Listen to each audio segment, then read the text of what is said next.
Bismillah ar-Rahman ar-Rahim, which also translates to, in the name of Allah, the most graceful, the most merciful.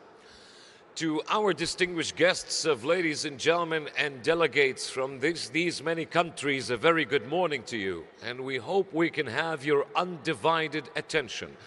إلى حضورنا الكريم نتمنى نحصل على انتباهكم لبضع لحظات. Distinguished guests and dear delegates, we are about to commence our 13th ministerial conference brought to us by the WTO. However, our sign to commence will be your collective attention by taking your seats. Only then we can take the cue and we can commence, of course, this promising gathering of ours. حضورنا الكريم، نحن على وشك بدء أعمال هذا المؤتمر. إشارة البدء ستكون أخذ مقاعدكم وبعدها نتوكل على الله. Once again, ladies and gentlemen, our cue to start the proceedings of today's conference will be you taking all of your seats, and only then we can commence. Good morning, everyone.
Your Excellencies, ladies and gentlemen, let us welcome Ambassador Santiago Wells, the Director of the World Trade Organization Council and Trade Negotiations Committee Division and Secretary of the 30th WTO Ministerial Conference. He will be facilitating the proceedings of this opening session.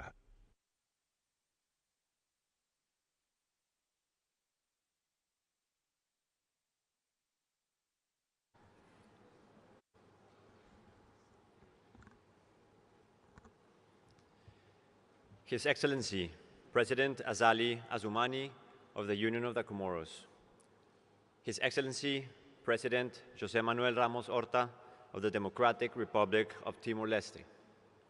His Excellency, Dr. Thani bin Ahmed Al Sayudi, Minister of State for Foreign Trade of the United Arab Emirates and the Chairperson of the 13th session of the WTO Ministerial Conference. The MC13 Vice Chairs, His Excellency Honorable Todd McClay, Minister for Agriculture, Forestry, Hunting and Fishing and Trade of New Zealand. His Excellency Mr. Jorge Rivera Staff, Minister of Trade and Industry of Panama. And His Excellency Mr. Luke McLaurin Barga Atangana, Minister of Trade of Cameroon. Her Excellency Dr. Atalia Lesiba Molokome, Permanent Representative of the Republic of Botswana to the United Nations and other international organizations in Geneva, and General Council Chairperson. Honorable Ministers, Excellencies, distinguished guests, ladies and gentlemen. Welcome to the opening session of the 13th WTO Ministerial Conference in Abu Dhabi. Marhaba. Our 13th session takes place as we mark the 30th anniversary since the establishment of the WTO. Let us give a round of applause for our MC13 host, the United Arab Emirates, for their hospitality and warm welcome to the MC13 participants.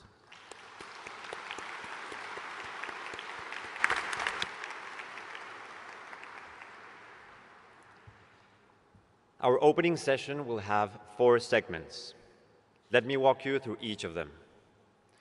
During the first segment, we will hear the welcome remarks of the MC13 chairperson.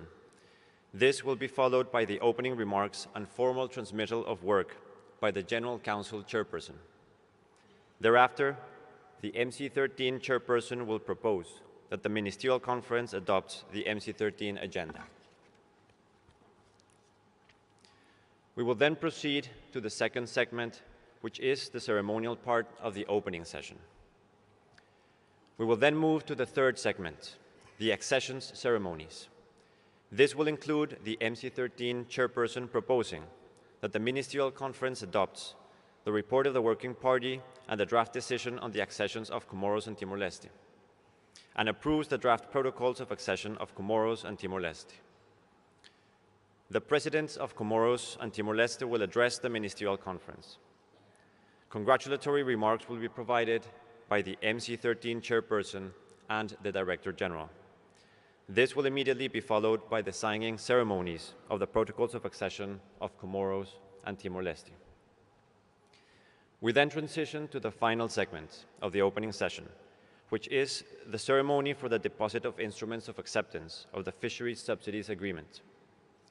During this segment, the Director General and the MC13 chairperson will provide congratulatory remarks. Thereafter, each minister or head of delegation who would deposit instruments of acceptance today will be called to the stage one by one. After all of the individual deposits, the ministers or heads of delegation who have just deposited and all other ministers or heads of delegations of members who have previously deposited their instrument will be invited to come up to the stage for a fish family photo. At the end of the ceremony, the MC13 chairperson will officially close the opening session of the 13th WTO Ministerial Conference. As you can see, we have a full morning ahead of us. Given this, we seek ministers' indulgence not to seek to take the floor during any of the segments. We also request everyone to remain seated, turn your phones to silent mode, and avoid taking pictures during the session, and use the headphones in case you will need interpretation. With these words, let us now turn to the first segment of the opening session. Excellencies, distinguished guests, ladies and gentlemen, it is my honor and privilege to invite His Excellency Dr. Thani bin Ahmed Al Seyudi to provide his welcoming remarks as the chairperson of the 13th WTO Ministerial Conference.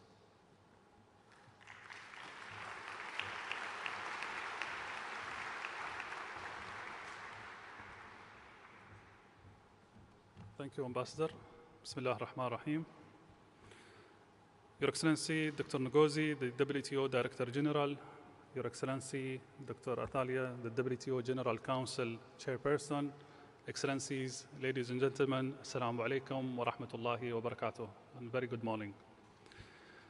It is with a great pleasure to welcome you all to the United Arab Emirates for the 13th session of the Ministerial Conference of the World Trade Organizations here in Abu Dhabi. As the chairman of this very important conference, it is a privilege to address such distinguished guests, and it has been a pleasure to work with you all in preparation for this moment. Over the past 3 decades, the WTO has been a global safety net, offering stability, transparency, and predictability to the international trade. And the WTO has contributed to raising living standards, improving employment opportunities, and enabling the expansion of trade in goods and services. We in the UAE can bear witness to this. Through international trade, we have managed to rapidly transform our nation into global and regional trade hub. Our economic transformations over the past 50 years is evidence of the opportunities that come with international trade and of its enormous potential to improve people's life. This is why I'm particularly glad that today we welcome two least developed countries, Comoros and Timor-Leste, to WTO membership. We know that many others, including from Arab worlds, eagerly await their turn to take their due share of the opportunities that WTO membership offers. The WTO remains a powerful force in countering the current unilateral protectionism and discriminations. It is an important part of a global effort to attain the UN Sustainable Development Goals and to ensure an inclusive, equitable, multilateral, rules-based trading system. 30 years since the establishment of WTO, the world economy and the international trade landscape have significantly evolved. Technological developments and exchange of information and ideas have been driving the global economy forward. The services sector continues to be a key driver of global trade, but traditional sectors like agriculture remain critical for all countries, small, medium, and high, and large. However, the traditional sectors and traditional assumptions of which WTO has been anchored cannot stand on their own anymore. The evolving circumstances of negotiated areas and the fast-changing environments we live in demands new thinking. The growth of the WTO membership and its diverse priority requires a dynamic approach from the WTO, one that respects the rules that bind us all as WTO members, but also enables the WTO to advance and be forward-looking to achieve our collective goals. Excellencies, the multilateral trading system with the WTO at its core is at a critical juncture. It is confronting many challenges. We have witnessed shifting of priorities in addressing climate change and sustainability issues. Many countries are experiencing debt and cost of living pressures, food security, and slow recovery from COVID-19 pandemic. Equally, persistent development challenges and geopolitical tension continue to impact lives and livelihood as well as international trade. This 13th WTO Ministerial Conference can be the launchpad for a future of a global trade and reformed WTO that is prepared to address current and future trade challenges. We can and must achieve this. We have seen the work that our negotiators have done to prepare our engagement that will be formally transmitted to us. Let me take a moment to express my deep appreciation to Dr. Ngozi, the Director General of WTO, and Her Excellency Dr. Atalia, the General Council Chairperson, for their tireless efforts, together with all of you, to prepare the draft Abu Dhabi MC13 package. Excellencies, colleagues, and friends, we in the UAE are determined to make this ministerial conference a success. And as chairperson, I'm fully committed to creating an environment of comfort for all delegates to conduct negotiations freely, frankly, and constructively in the upcoming days. I now ask all of you to show the world that WTO is alive and well and is fully capable to deliver results that matter to people everywhere. We also need to show through the outcomes of this conference that trade and the multilateral system can and will contribute to development. We have the unique opportunity to collectively shape the future of trade. It rests in each of our hands. Let us seize this moment to shape it wisely and ensure a prosperous future for all countries. Welcome to UAE and looking forward to work with you. Thank you.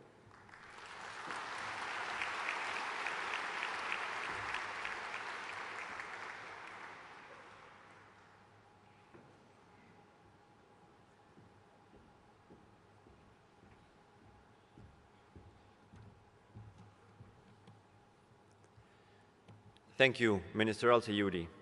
Let me now invite the chairperson of the WTO General Council, Her Excellency Dr. Atalia Lesiba Molokome, to address the ministerial conference.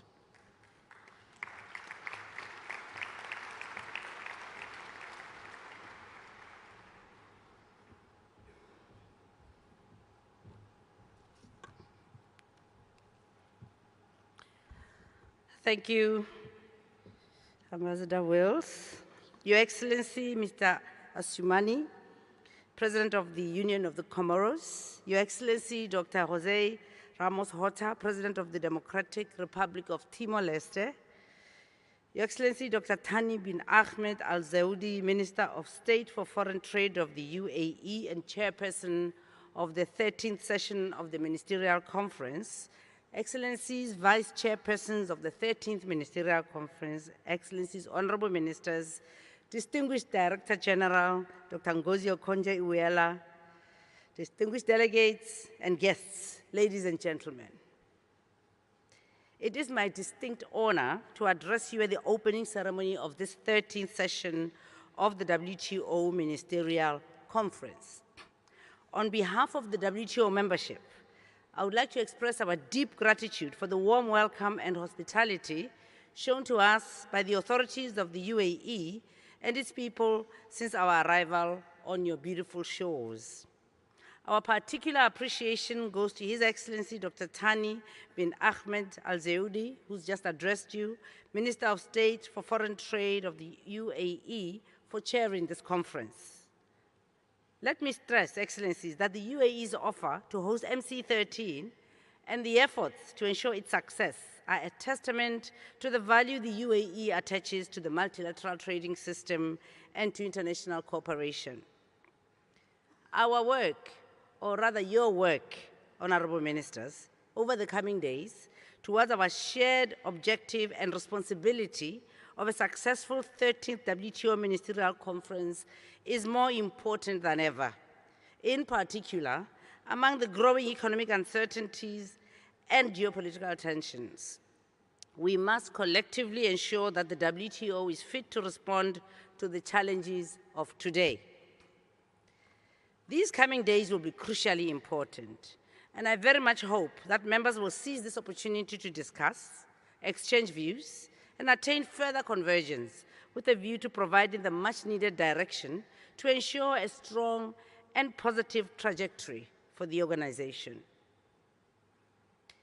Excellencies, Honorable Ministers, it is therefore my great honor to transmit formally to yourselves for ministerial consideration the results and status of the work conducted in the intense preparatory period leading to this conference.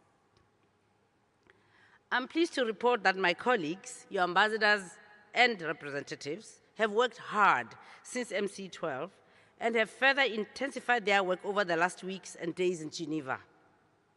I was heartened by the collective resolve to deliver, and I take this opportunity to commend the efforts of your ambassadors and representatives, as well as their teams in Geneva. Despite these efforts, some differences remain. The results of their work will be before you in different stages of finalization for consideration and action. Let me start by presenting to you the annual reports on WTO activities. These reports capture the work that has been undertaken in the organization, including the work that has been undertaken with respect to mandates that ministers provided at previous ministerial conferences. In this context, let me highlight the factual report, and I quote, on follow-up work to the ministerial declaration on the WTO response to the COVID-19 pandemic and preparedness for future pandemics, end of quote, as well as the state of play report of the efforts undertaken since MC12 to improve the daily functioning of WTO councils, committees, and negotiating bodies. On WTO reform in particular, let me recap the immense effort undertaken by members to fulfill ministers' commitment at MC12 to work towards necessary reform of the WTO in all its functions. My predecessor in the role of GC chairperson and I have reported to members on WTO reform work at every regular meeting of the General Council, including on the informal meetings on WTO reform. These informal meetings focus on development, the deliberative function, and institutional matters, as well as trade and industrial policy. At the senior officials meeting last October 2023, members also discussed the subject of trade and environmental sustainability. In addition, members have tabled a number of reform-related proposals with innovative ideas and suggestions, which have been discussed at the General Council and its subsidiary bodies. I wish to take this opportunity to commend all members for their hard work and commitment in this regard. Let me also, at this point, and with the overall WTO reform efforts in mind, positively note that in July 2023, members successfully concluded the 7th appraisal of the Trade Policy Review Mechanism, otherwise known as the TPRM. Specifically, members agreed on a set of forward-looking measures to strengthen the TPRM as a transparency tool while making trade policy reviews more efficient and less burdensome. On dispute settlement reform, the chairperson of the DSB provided a report to the 14 February special meeting of the General Council, in which he recalled ministers' commitment at MC12 to conduct discussions with a view to having a fully and well-functioning dispute settlement system accessible to all members by 2024. In this regard, I refer you to the draft ministerial decision on dispute settlement reform, which is before you for consideration.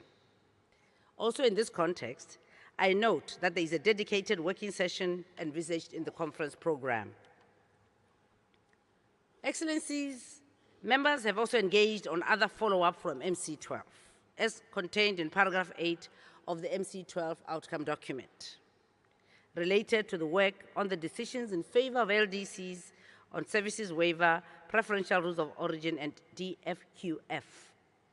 I reported on this work in each regular session of the General Council, including most recently the February 14 special meeting of the General Council. My report was subsequently circulated. At the special GC meeting as well, we heard from the TRIPS Council chairperson that since MC12, members have also engaged on paragraph 8 of the ministerial decision on the TRIPS agreement with regard to the extension to cover the production and supply of COVID-19 diagnostics and therapeutics. In her report to the 14 February special meeting of the General Council, the TRIPS Council chairperson informed members that despite efforts, consensus could not be reached. At the same time, she noted that all members supported a forward-looking agenda to discuss IP and pandemic preparedness in an effort which will continue in the TRIPS Council beyond this conference. I'm pleased to inform you, Excellencies, Honorable Ministers, that in October 2023, on the margins of the WTO senior officials meeting, the General Council adopted a decision on the extension of unilateral duty-free and quota-free preferences in favor of countries graduated from the LDC category. Since then, work has continued intensively on Annex 2 of the LDC group proposal related to, and I quote, a smooth transition package in favor of members graduating from the LDC category, as we heard from the CTD chairperson at the 14 February special meeting of the General Council.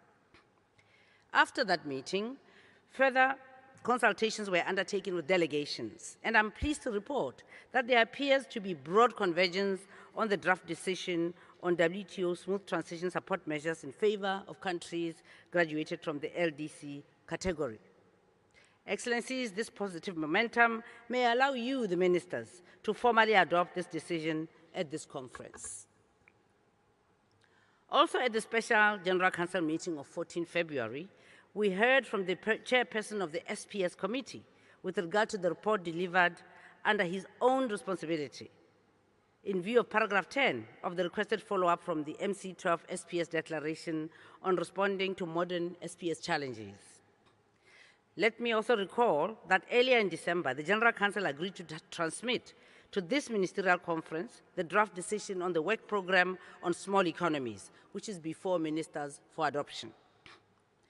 On another positive note, the accession working parties of the Comoros and Timor-Leste completed their work earlier this year, and the accession packages of these two LDCs will be before you, the ministers, for formal action in a moment. This is another encouraging step towards achieving the organization's aim of universal membership, and in doing so, facilitating the integration of LDCs into the multilateral trading system.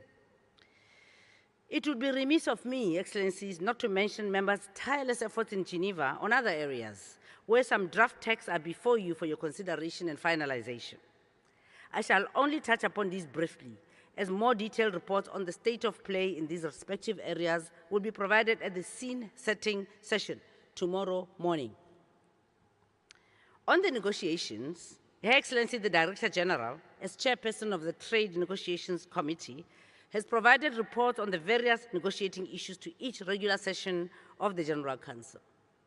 Her most recent report to the February 14 special GC meeting was accompanied by relevant updates by the chairpersons of the negotiating bodies.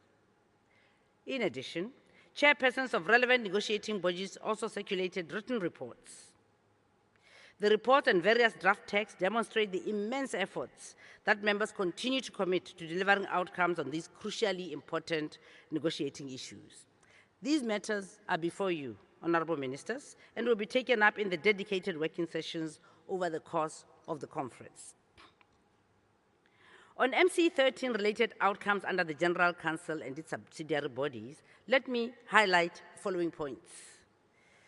On the draft Abu Dhabi Ministerial Declaration, this process was launched by myself in my capacity as chairperson of the General Council last year in November, with the circulation of a zero draft outline or skeleton. The document that is before you at this conference is the result of a highly interactive, long and arduous process that has required delegations to listen to each other, understand different perspectives, and find room to compromise. The work has culminated in the circulation of 24-paragraph draft declaration. An explanatory note, you will have seen, was also issued as an addendum, which also comprises draft language in tabular format that at the time we left Geneva did not enjoy sufficient support to be reflected in the draft declaration. Honorable Ministers, as you know, 2 working sessions of this conference will be dedicated to this draft declaration and will provide the relevant space to resolve the remaining issues. I therefore call upon members to demonstrate the much-needed pragmatism and flexibility to finalize this declaration. Needless to say, arriving at a consensual declaration will demonstrate members' shared commitment to the objectives of this organization. I might add that it would also send a strong message to the world of the WTO's continued relevance in these uncertain times. I will make a detailed report on the process and status of the draft declaration at the scene-setting session tomorrow morning, and we will focus on the pending issues in the 2 dedicated working sessions over the coming days. In this regard, let me also emphasize that I look forward to supporting the MC13 chairperson and His Excellency Minister Mmusi Kgafela of Botswana in finalizing this effort. Let me also say a few words on the work program on e-commerce. Members held a series of thematic dedicated discussions on several identified topics under the leadership of facilitator Ambassador Usha Dwaka Kanabadi of Mauritius. The topics were consumer protection, the digital divide, legal and regulatory frameworks, digital trade facilitation and facilitation of electronic transactions, digital industrialization, and e-commerce related technology transfer. In addition, 3 dedicated discussions focused on the moratorium, pursuant to the MC12 decision to intensify discussions on its scope, definition, and impact. The work program on electronic commerce was also discussed in all regular sessions of the General Council, and the facilitator made regular reports as reflected in the annual reports of the General Council and its relevant subsidiary bodies. In December 2023, members started consideration of text-based proposals for a draft ministerial decision. 4 proposals were received. They share some common elements with regard to the work under the work program. Excellencies, Honorable Ministers, the main divergence relates to whether or not the moratorium should be extended. Members have engaged in different configurations, including amongst the proponents. Despite these efforts, they could not agree on a single text for a draft ministerial decision. Consequently, All 4 draft decisions are before you, Honorable Ministers, for your consideration. In this regard, let me also recall the facilitator's report delivered to the special meeting of the General Council on the 14th of February this year. Excellencies, you would have seen the dedicated working session on this matter, and I very much hope that this ministerial conference will enable members to find a mutually acceptable solution. Likewise, another moratorium is set to expire at this session of the ministerial conference, the one related to TRIPS non-violation and situation complaints. At MC12, the ministers directed the TRIPS Council to continue its examination of the scope and modalities for TRIPS non-violation and situation complaints, and agreed that in the meantime, members would not initiate such complaints under the TRIPS agreement. The TRIPS Council considered the matter at its regular meetings since MC12, but did not reach a final agreement on its recommendations. The TRIPS Council chairperson has circulated a draft recommendation to extend the moratorium until MC14 for members' consideration.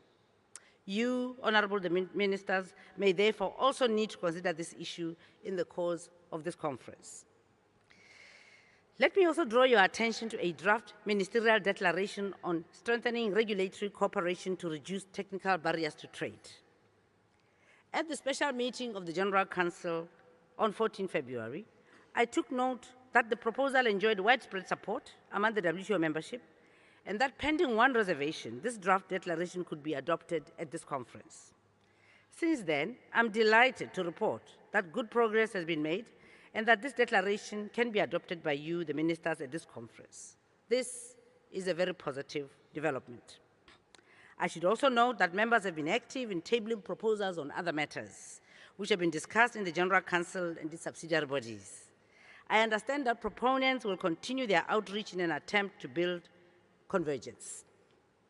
As I conclude, Excellencies, Honorable Ministers, Director General, let me assure you of my unwavering support as Chairperson of the General Council to work towards our shared objective and responsibility for a successful 13th WTO Ministerial Conference. And I thank you for your attention.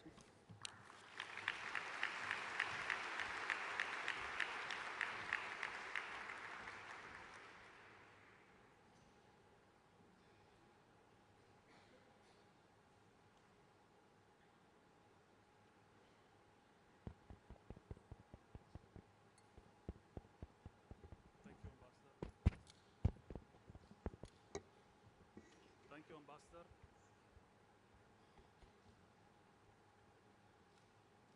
With work from Geneva,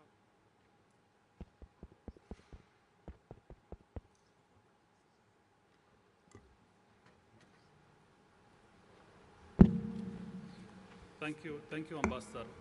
With work from Geneva now formally transmitted to the Ministerial Conference, let me draw your attention to the provisional agenda for the Ministerial Conference and documents WT/MIN/24/W/1.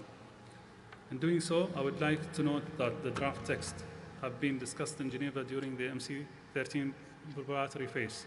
Abu Dhabi Ministerial Declaration, as well as all members' proposals, remain on the table for the Ministers' considerations and may be taken up under item 2 of the agenda concerning action by Ministers. We will also shortly take up under item 2 of the agenda the accession of Comoros and Timor-Leste.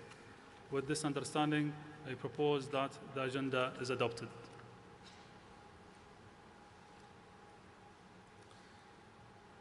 Thank you. The agenda is adopted.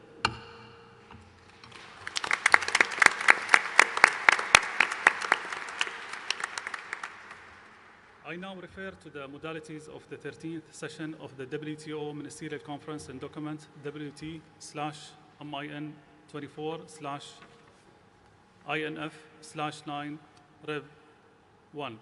This provides the official program of our conference and explanations of each session. Let me take this opportunity to thank the 3 vice chairs of the Ministerial Conference who will assist me during the next few days. His Excellency Honorable Mr. Todd, Minister of Trade and Export of New Zealand, who is also the facilitator for the work program and electronic commerce.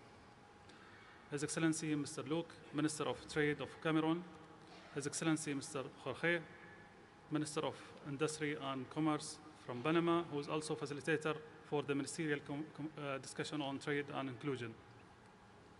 It is with a great honor to share this task with you all. I also thank all of the minister facilitators who have agreed to assist us in moving forward in various areas on the table during the conference.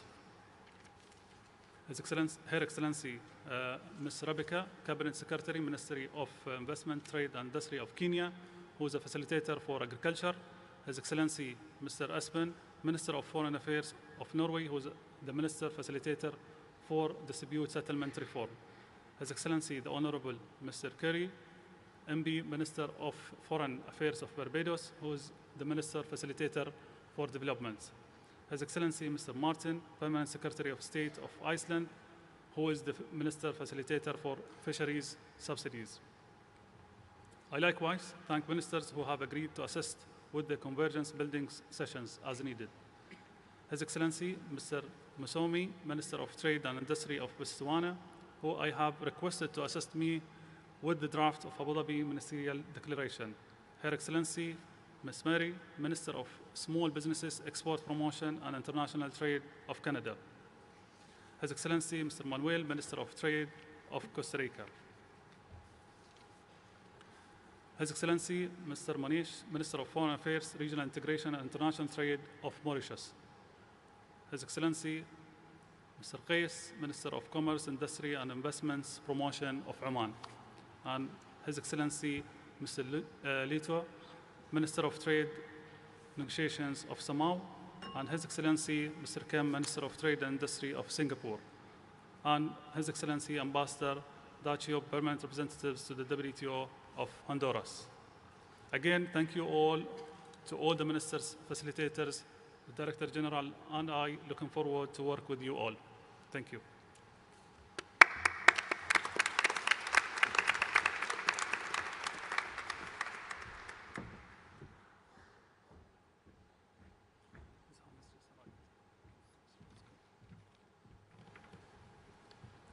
Thank you, Minister Al-Sayudi, MC13 Chairperson. At this juncture, we invite everyone to remain seated as we prepare for the second segment of this opening session, the ceremonial part of the opening session.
Your Excellencies, distinguished guests, we appreciate your patience. We are now standing by for the arrival of His Highness, and we request you to kindly remain seated in preparation for that moment. Thank you very much.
Your Excellencies, distinguished guests, making his way to the ICC Hall is His Highness Sheikh Khalid bin Mohammed bin Zayed Al Nahyan, the Crown Prince of Abu Dhabi, the Chairman of the Executive Council.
And now, distinguished guests, we rise for the national anthem of the United Arab Emirates.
The story of the United Arab Emirates is a story of trade. For centuries, a ceaseless flow of goods, people, and ideas has connected the Arabian Peninsula with the world.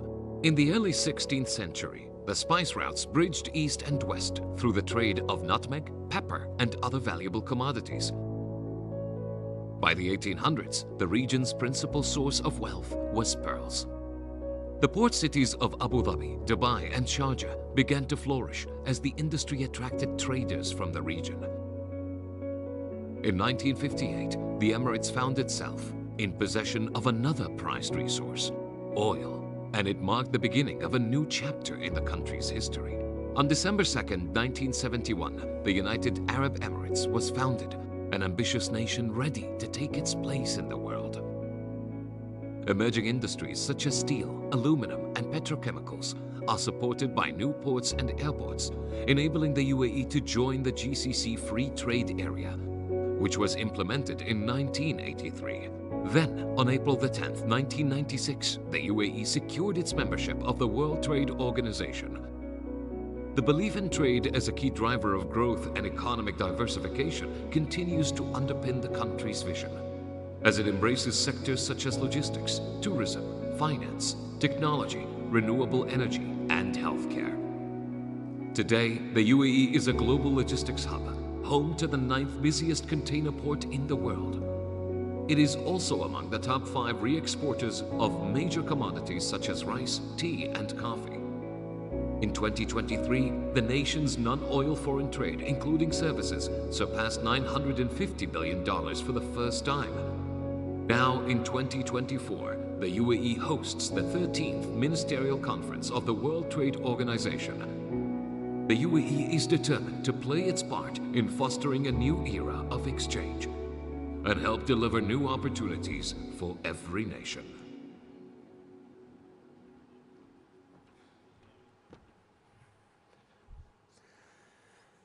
Bismillah ar-Rahman ar-Rahim, which also translates to, in the name of Allah, the most graceful, the most merciful.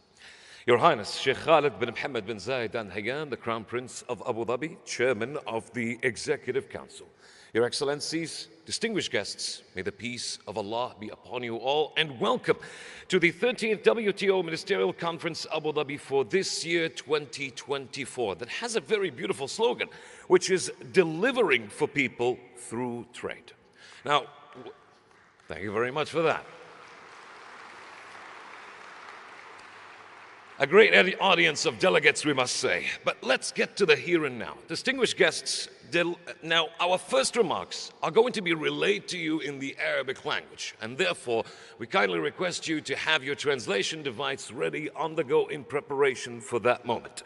And with that, ladies and gentlemen, let us get to the first honor of all honors. Please welcome with me the host country remarks, as it will be relayed to you by His Excellency Dr. Thani bin Ahmed Al-Ziyudi, the Minister of State for Foreign Trade of the United Arab Emirates, Chairperson of the Ministerial Conference of the WTO. Let's give him a welcome.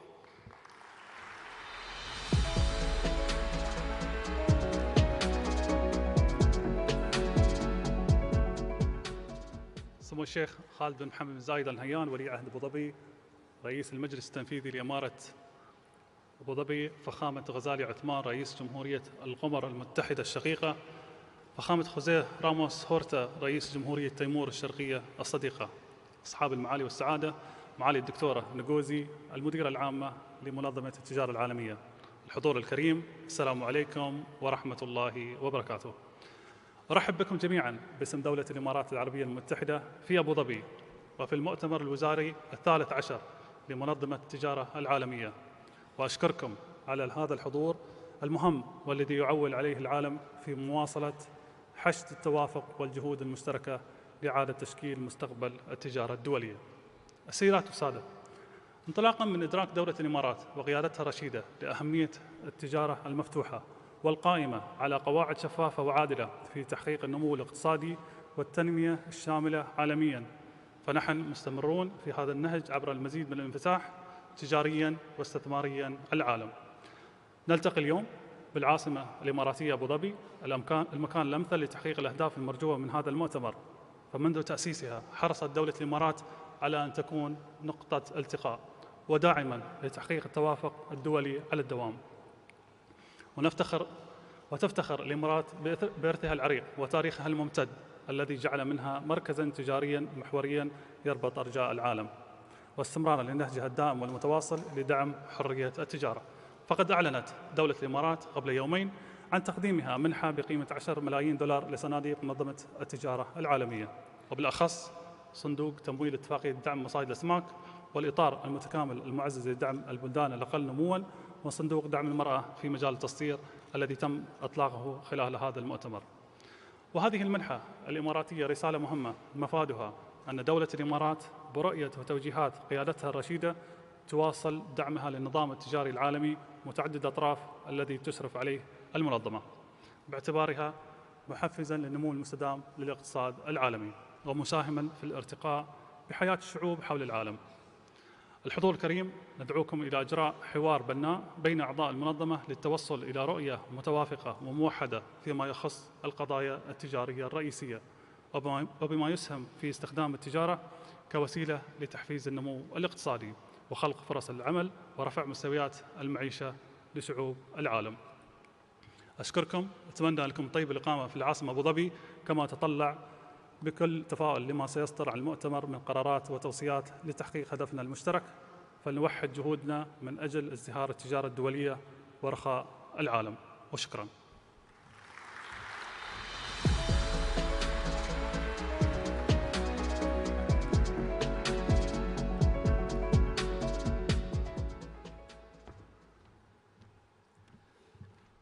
Our thanks to His Excellency Dr. Thani bin Ahmed Az-Zayudi for these remarks. And now, distinguished guests, please join me in welcoming Her Excellency Dr. Nguzi Okojo Iweala, the Director General of the World Trade Organization.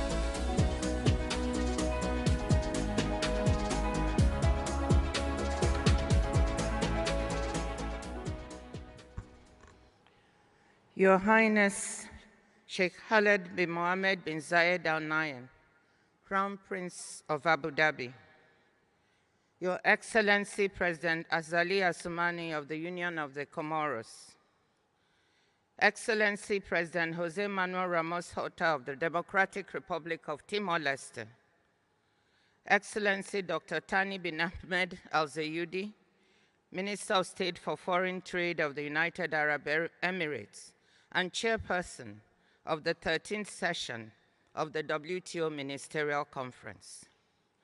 Our MC13 Vice Chairs, Excellency Mr. Luke Magloire Mbaga Tagana, Minister of Trade of Cameroon, Excellency Honorable Todd Macleay, Minister for Agriculture, Forestry, Trade of New Zealand, Excellency Mr. Jorge Rivera Staff, Minister of Commerce and Industry of Panama, WTO General Council Chairperson Dr. Atalia Lesiba Molokome of Botswana, Honorable Ministers, Excellencies, distinguished guests, ladies and gentlemen.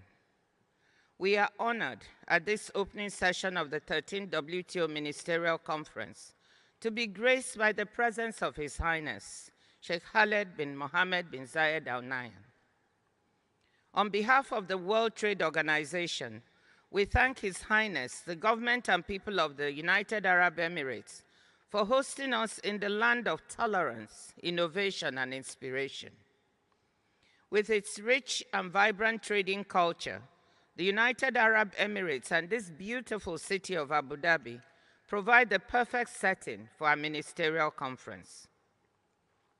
I would like to pay tribute to His Highness for inviting WTO ministers to be inspired and energized by the dynamism that this city has to offer. Thank you for the warm hospitality and exceptional arrangements that have been put together. The ADNEC sets an impressive stage for ministers to work towards concrete outcomes that deliver for people through trade. the appropriate theme that our hosts have chosen. The UAE's belief in an open, transparent, and rules-based multilateral trading system, and in the power of trade to transform people's economic prospects, is vividly seen in the evolution of its economy and society.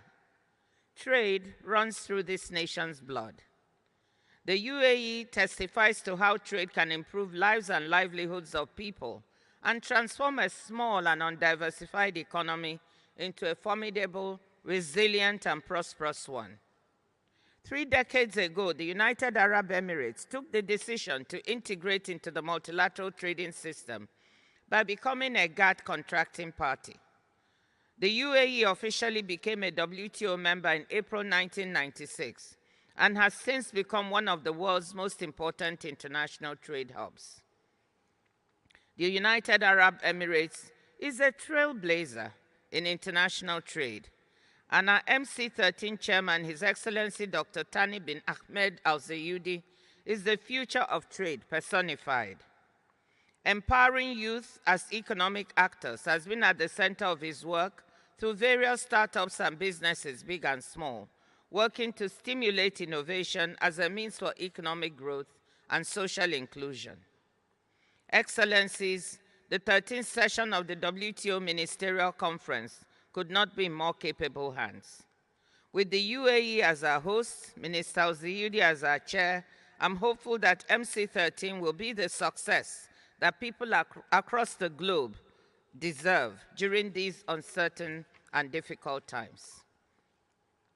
On the eve of MC13, the UAE once again demonstrated its commitment to the multilateral trading system by contributing $10 million to 3 WTO trust funds, the Fisheries Funding Mechanism, the Enhanced Integrated Framework, and the Women Exporters in the Digital Economy Fund, which we launched yesterday, for the benefit of developing and least developed country members. The UAE was one of the first members to deposit its instrument of acceptance of the Agreement on Fisheries Subsidies. This support and leadership is much appreciated, and we thank His Highness and the government and people of the United Arab Emirates. I will conclude my remarks by once again expressing my profound appreciation to His Highness Sheikh Khaled bin Mohammed bin Zayed Al Nahyan, Crown Prince of Abu Dhabi, for being with us at this opening session. Your presence has provided us encouragement that we need to work harder, smarter, and work together to deliver meaningful outcomes for all our citizens through trade. So, WTO trade ministers, the UAE has set the stage for a successful conference.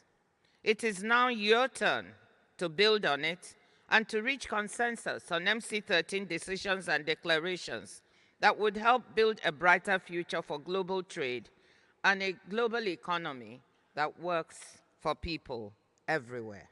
Thank you.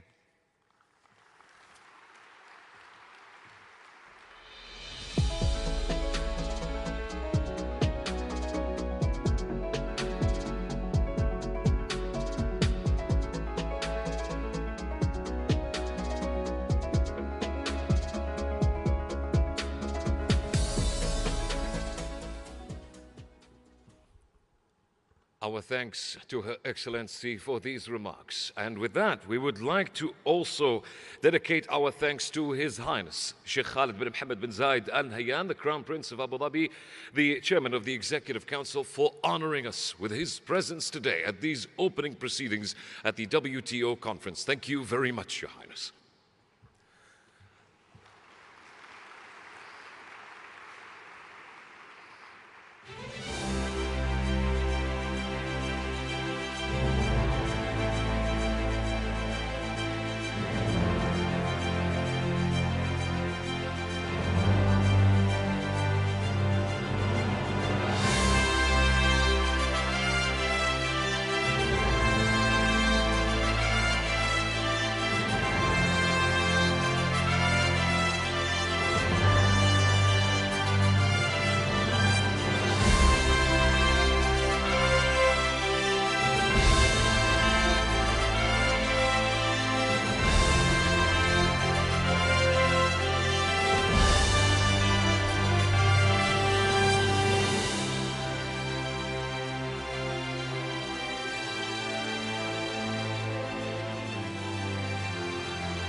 Thank you very much, Your Excellencies.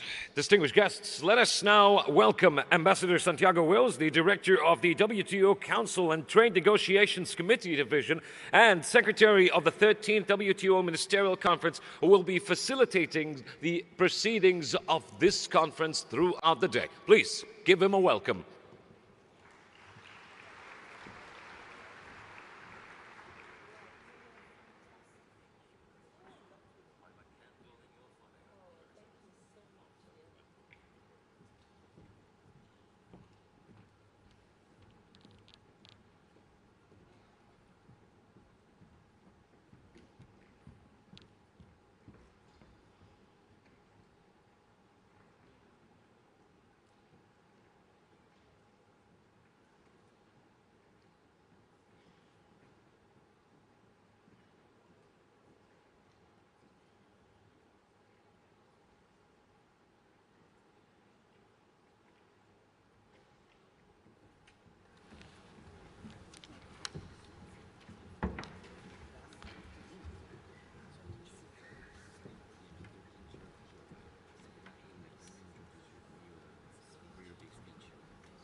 I'm not ready to speak right now.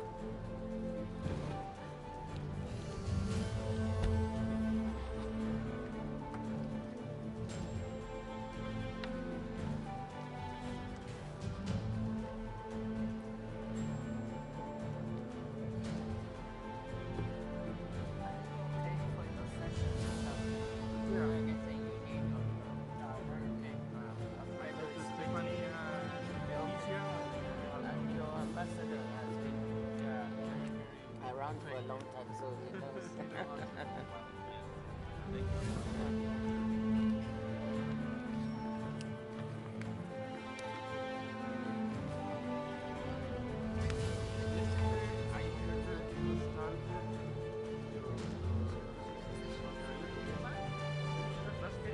Yeah, for 25 years. I worked my way up from just a young professional to the number 2 position, managing director. But in between, I went back to my country twice to be the finance minister, then foreign affairs minister, and then I came back. Well, congratulations. He's a nice person. Yeah, very nice.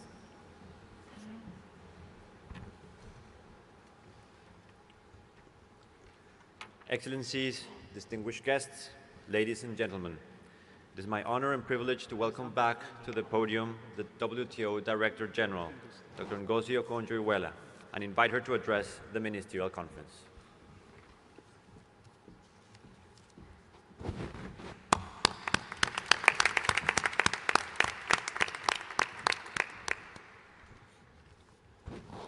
Thank you, Santiago, Ambassador Wills. And I'm going to ask you to bear with me because I have a bit of a long speech, as you can imagine. 13th Ministerial Conference Chair, Excellency Dr. Thani bin Ahmed Al-Zayudi, MC 13 Vice Chairs, General Council Chair Dr. Atalia Molokome, Excellencies, ladies and gentlemen, welcome to the 13th Ministerial Conference of the WTO. It's wonderful to be here in the UAE and in the Gulf region, which for centuries has been a vital crossroads for goods, people, and ideas. I want to start by thanking our hosts for their excellent cooperation throughout the months of preparation leading up to our gathering here in this spectacular venue. I'm grateful for their optimism, their enthusiasm, and their willingness to act fast. Minister Al-Zayudi has already been hard at work for months to lay the groundwork for a successful MC13, chairing virtual meetings of ministers and reaching out in person to the full membership, most recently at a special General Council in Geneva, not even up to 2 weeks ago. I thank him and the UAE delegation in Geneva, led by Ambassador Jamal Al-Musharak and the director of the UAE office to the WTO, Ambassador Abdusalam Mohamed Al-Ali, for their tireless efforts. Let me also thank ministers from the Gulf region who have been extremely supportive, and from the wider Arab group for taking on this ministerial as their own. All this support will hopefully help us deliver meaningful results here.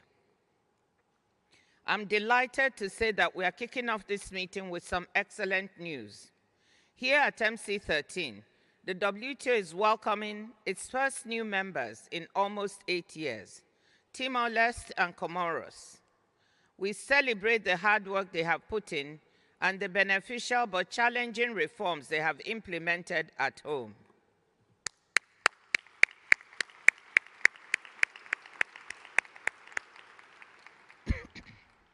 Both countries are least developed countries, and we are excited to see them reap the gains of membership as they become new members of the WTO. 22 more countries are seeking to follow in their footsteps. Many of them are present here as observers, including a sizable contingent from the Arab world.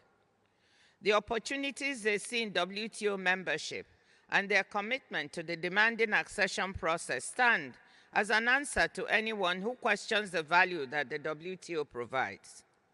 Comoros and Timor-Leste will bring the WTO to 166 members, and we look forward to adding to that number in the years ahead. Some additional good news is that the number of acceptances of the Fisheries Subsidies Agreement will reach 70 this week. Several ministers have brought their legal instruments with them to Abu Dhabi, and we will be celebrating them later today. MC13 has helped drive forward ratifications. With the 70 we'll have this week, we'll now have 40 members to go, so that the countdown towards entry into force can start now in earnest. Those members yet to ratify, I have a list of you. You know who you are. I hope you can work fast to help us allow entry into force by my birthday on the 13th of June of this year, which will also mark 2 years since MC12. When we succeed, it will be the fastest entry into force of any WTO agreement, and I know we will.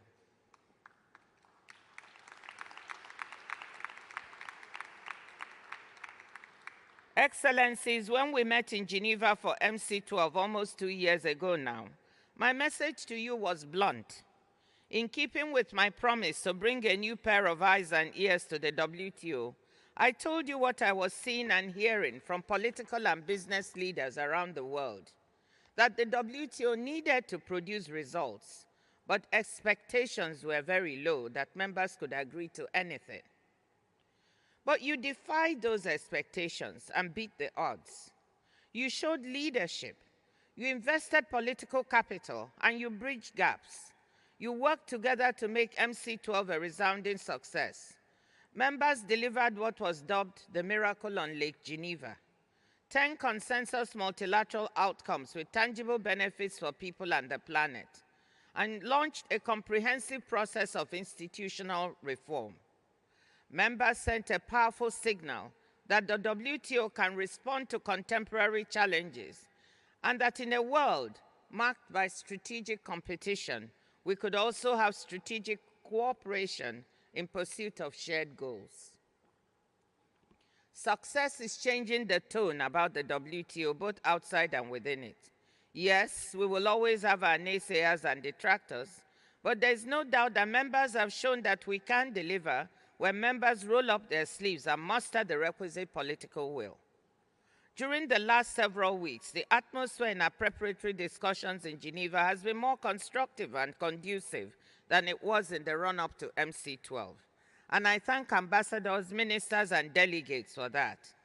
But as you can see from the documents sent to you, there's still a considerable amount of work to do. Ministers will have to roll up their sleeves once more to complete the work left over from Geneva. Whilst many of you empowered your ambassadors to make the necessary trade-offs during negotiations in Geneva, some of you did not. Hence, the important amount of work left for you to do. So our challenge this week is to prove that we can still deliver and demonstrate that MC12 wasn't a one-off miracle on Lake Geneva.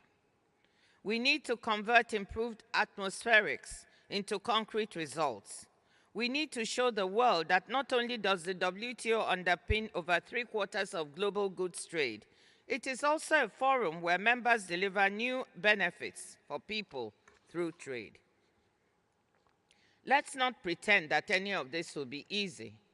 If we thought the world looked tough in mid-2022 when we were slowly emerging from the pandemic and the war in Ukraine had shaken food and energy security, we are in an even tougher place today. Looking around, uncertainty and instability are everywhere. Geopolitical tensions have worsened. Conflict has spread, as we see here in the Middle East, and away from the headlines across parts of Africa and the Arab world. We must not forget the conflict in Sudan, which has displaced close to 8 million people internally and across borders, or the conflict in the east of the Democratic Republic of Congo. Higher prices for food, energy, fertilizer, and other essentials continue to weigh on people's purchasing power, fueling political frustration. Shipping disruptions in vital waterways like the Red Sea and the Panama Canal are a new source of delays and inflationary pressure, offering a real-time reminder of the risks posed to global trade and output by security problems and the climate crisis. People everywhere are feeling anxious about the future, and this will be felt at the ballot box this year as 60-odd countries, home to nearly half of the world's population, go to the polls. Economic growth has lost pace, though it held up better than expected, particularly in some major economies like the United States and India, resulting in a softer landing for the global economy than earlier anticipated. However, there are places that are falling behind. The World Bank warns that the global economy is on track for its weakest 5-year performance in 30 years. In many developing countries, debt distress and high financing costs remain a drag on economic prospects. The pandemic ended a roughly 25-year-long trend during which, for the first time in centuries, poor countries began to narrow the income gap, separating them from rich ones. Several countries in Africa are already well into a lost decade and are in danger of falling even further back. We can be proud of the fact that trade itself has been resilient in recent years. Despite everything we have been through, global goods and services trade remain at or near record highs.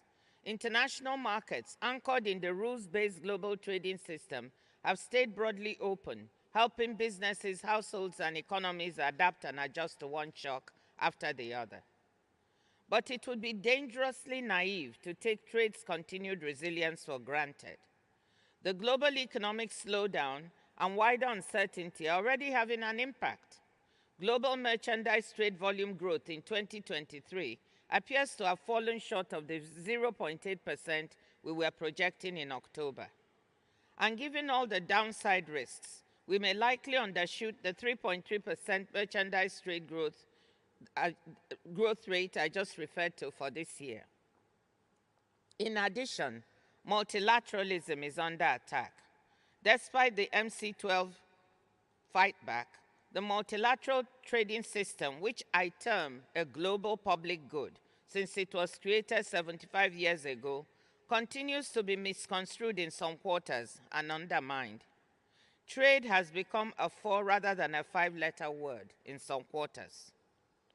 Yet, trade remains critical to delivering on so many national and global priorities, boosting growth, expanding economic opportunities, meeting the Sustainable Development Goals, and solving collective action problems like protecting our environment or preparing for the next pandemic. Without cooperation on trade, we would move towards an increasingly fragmented world economy, and all of these priorities would become harder, costlier, and in some cases, impossible to achieve. People would become more disappointed, more vulnerable, more frustrated. In light of these realities, we need the WTO to stand strong as it approaches its 30th anniversary. We need to keep reforming and reinvigorating the WTO so that it can deliver for trade in the years ahead, seizing the full potential of services and digital trade, accelerating trade for the green transition, and fostering socio-economic inclusion. We took important steps in the right direction at MC12. We have continued this work in Geneva under the aegis of the General Council, making significant advances on reform by doing. I'll come back to this shortly. But I want to thank ambassadors for these achievements. We need to build on these successes here in Abu Dhabi this week. This is why I'm excited about the deliberative sessions we have planned for ministers. This is something new that we are trying for the first time, and we very much view this as part of WTO reform. We have 2 deliberative sessions, one on trade and sustainable development in all its dimensions, social, environmental, and economic.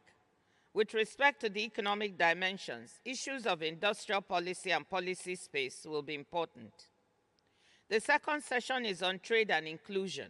These sessions are intended to provide space for ministers to engage on issues at the center of contemporary economic debate and the intersections with the future of trade policy.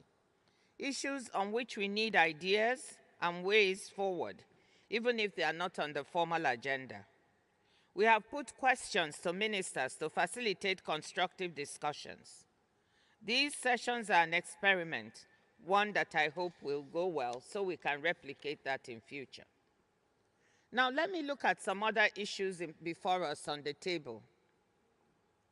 At MC12, members delivered the first ever WTO agreement with environmental sustainability at its core. The Fisheries Subsidies Agreement fulfilled the mandate in Sustainable Development Goal Target 14.6 and contributed to several others, including Target 14.4, making fishing sustainable, and 14.2, restoring marine ecosystems.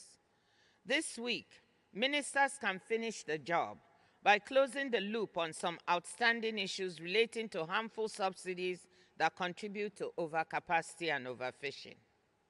We are well on our way to seeing the entry into force of Fish 1. Completion of Fish 2 and its rapid entry into force would really put WTO members at the forefront of action on sustainability of our oceans and would safeguard the livelihoods of the 260 million people who depend on these oceans.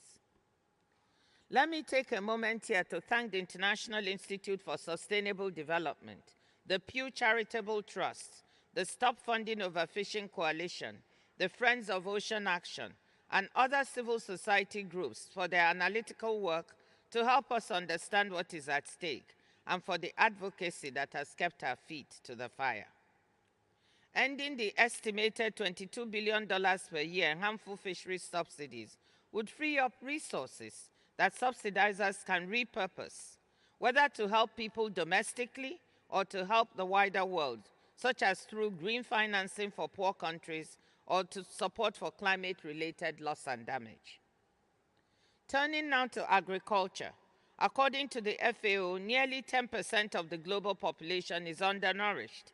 735 million people in 2022, over 120 million more than before the pandemic. Trade has helped bring global food prices down from record peaks.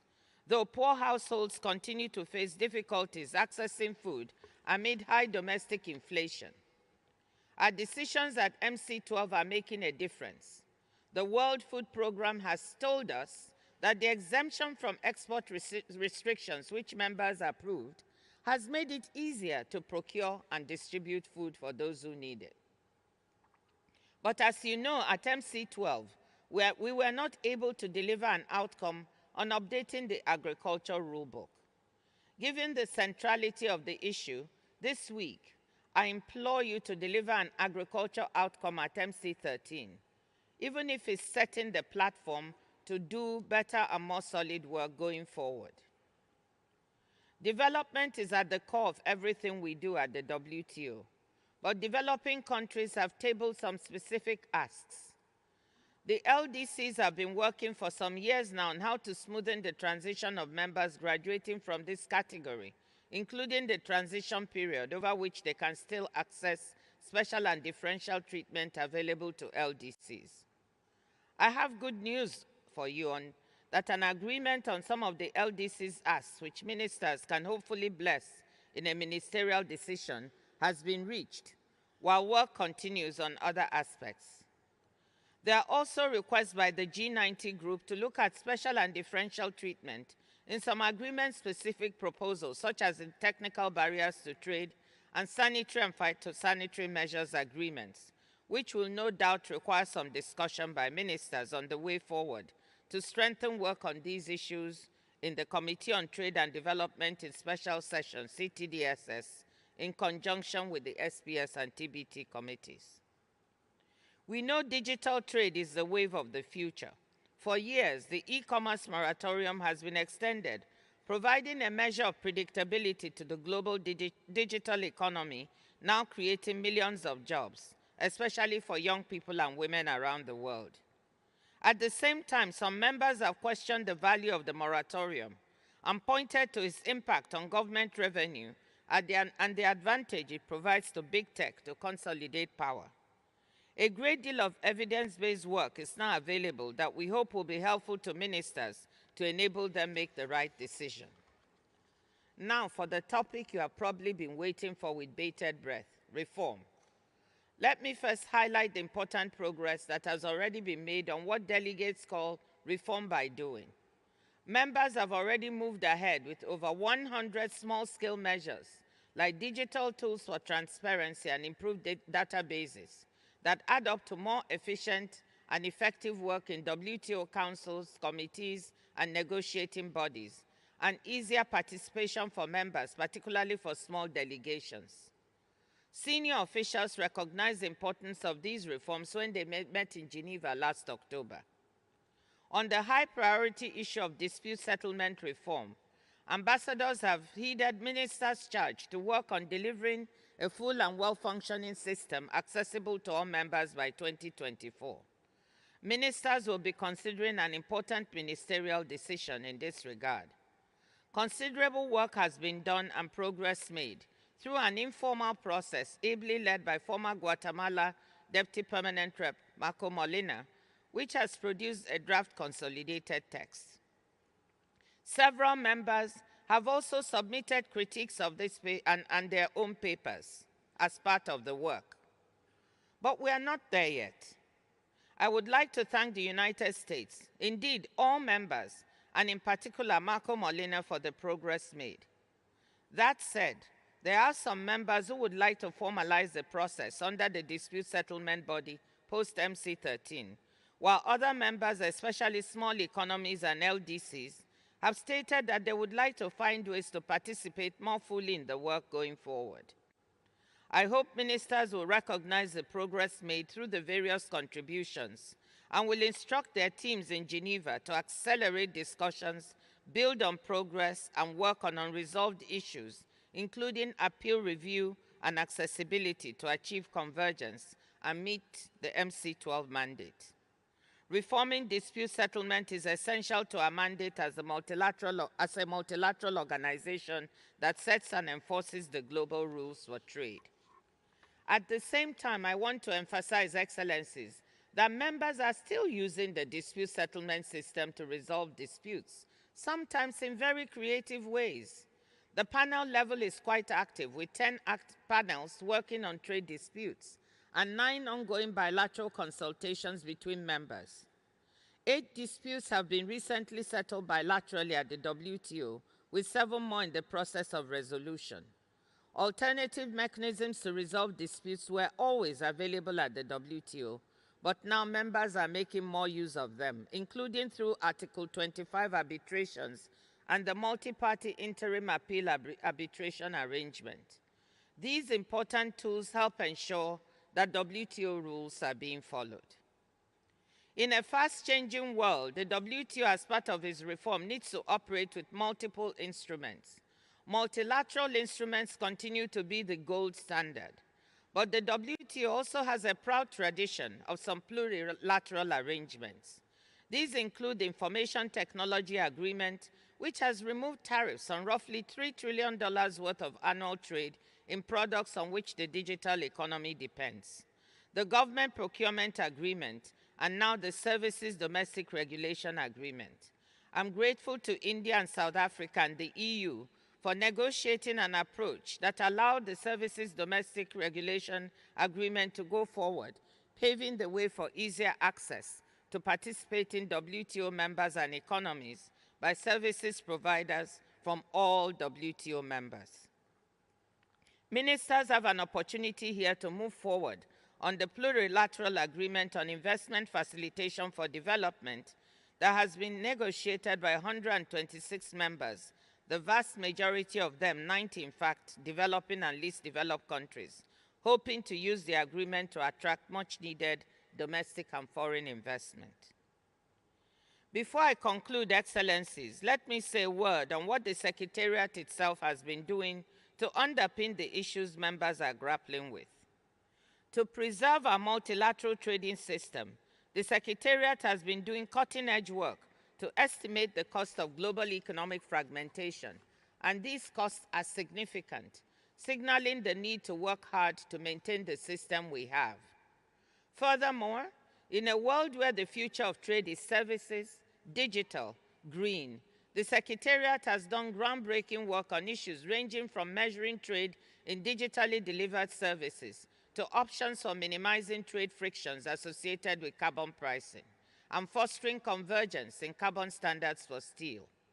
We supported the UAE to organize a trade day at COP28, where we presented 10 trade policy options that members could leverage to amplify the impact of climate action. And because the future of trade also has to be more inclusive, we are working on the supply side to broaden access to international market opportunities for people and places left behind by globalization.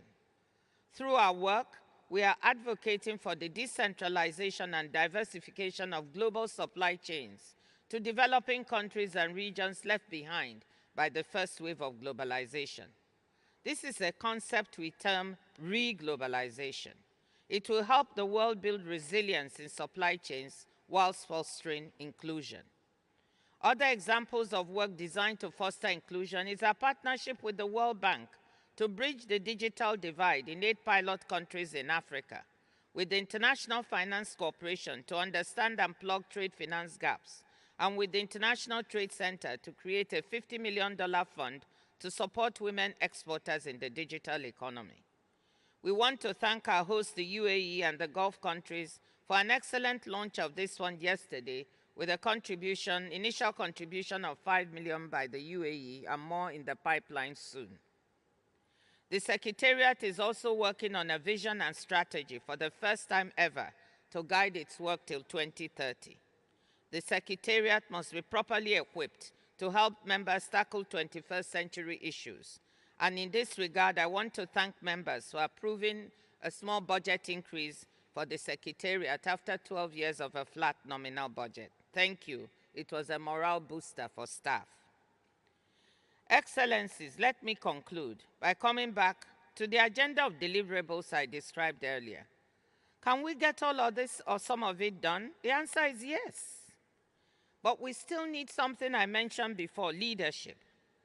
Leadership means you sometimes have to compromise on certain wants of yours so that others can secure their wants.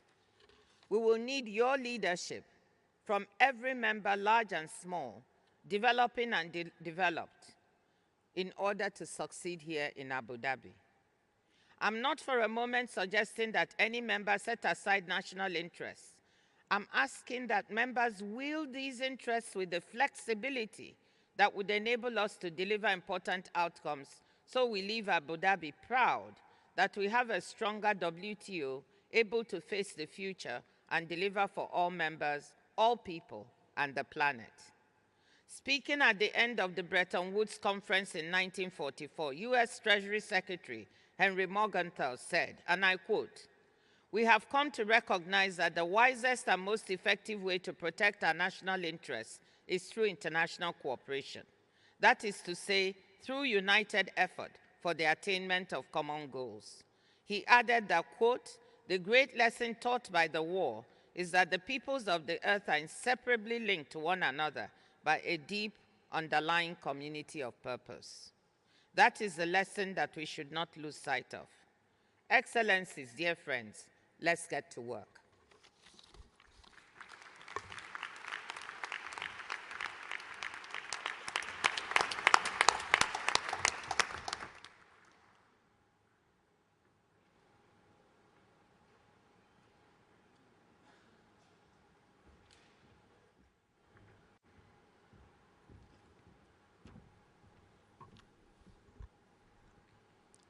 Excellencies, distinguished guests, ladies and gentlemen, we will now proceed to the third segment of the opening session, which is the accession ceremonies of the Union of the Comoros and the Democratic Republic of Timor-Leste.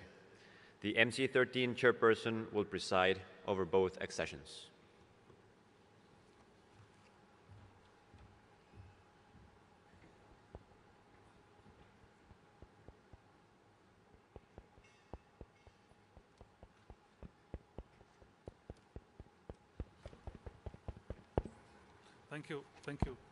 Thank you, Ambassador.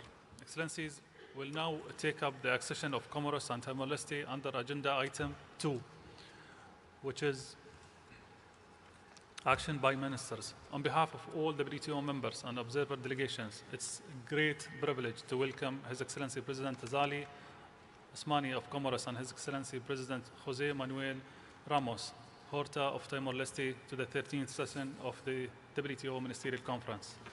The presence of both presidents at this meeting demonstrate not only their personal commitment, but also that of their respective countries to their domestic reform processes, furthering our common goal as embedding in the multilateral trading system under the WTO.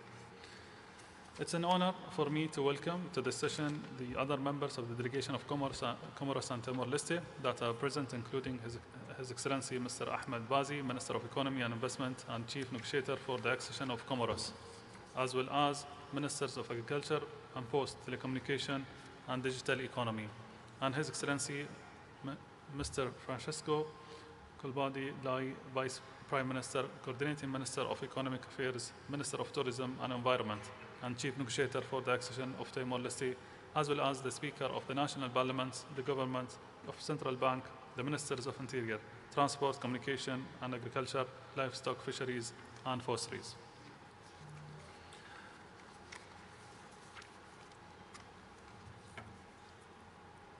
Let us first take the accession of the Union of Comoros. I would like to recall that on the 9th of January 2024, the Working Party approved at referendum the accession package of the Union of Comoros. The report of the Working Party is now before the Ministerial Conference in documents WT/ACC/COM/51. WT/MIN 24/3. Added Agenda 1 and 2, and for consideration and adoption. In the absence of the chairman of the working group on the accession of the Union of Comoros, Ambassador Omar of Morocco, who unfortunately had to stay back in Geneva, I would like to invite the Deputy Director General of WTO, Mr. Zhang, to introduce the reports of the Working Party.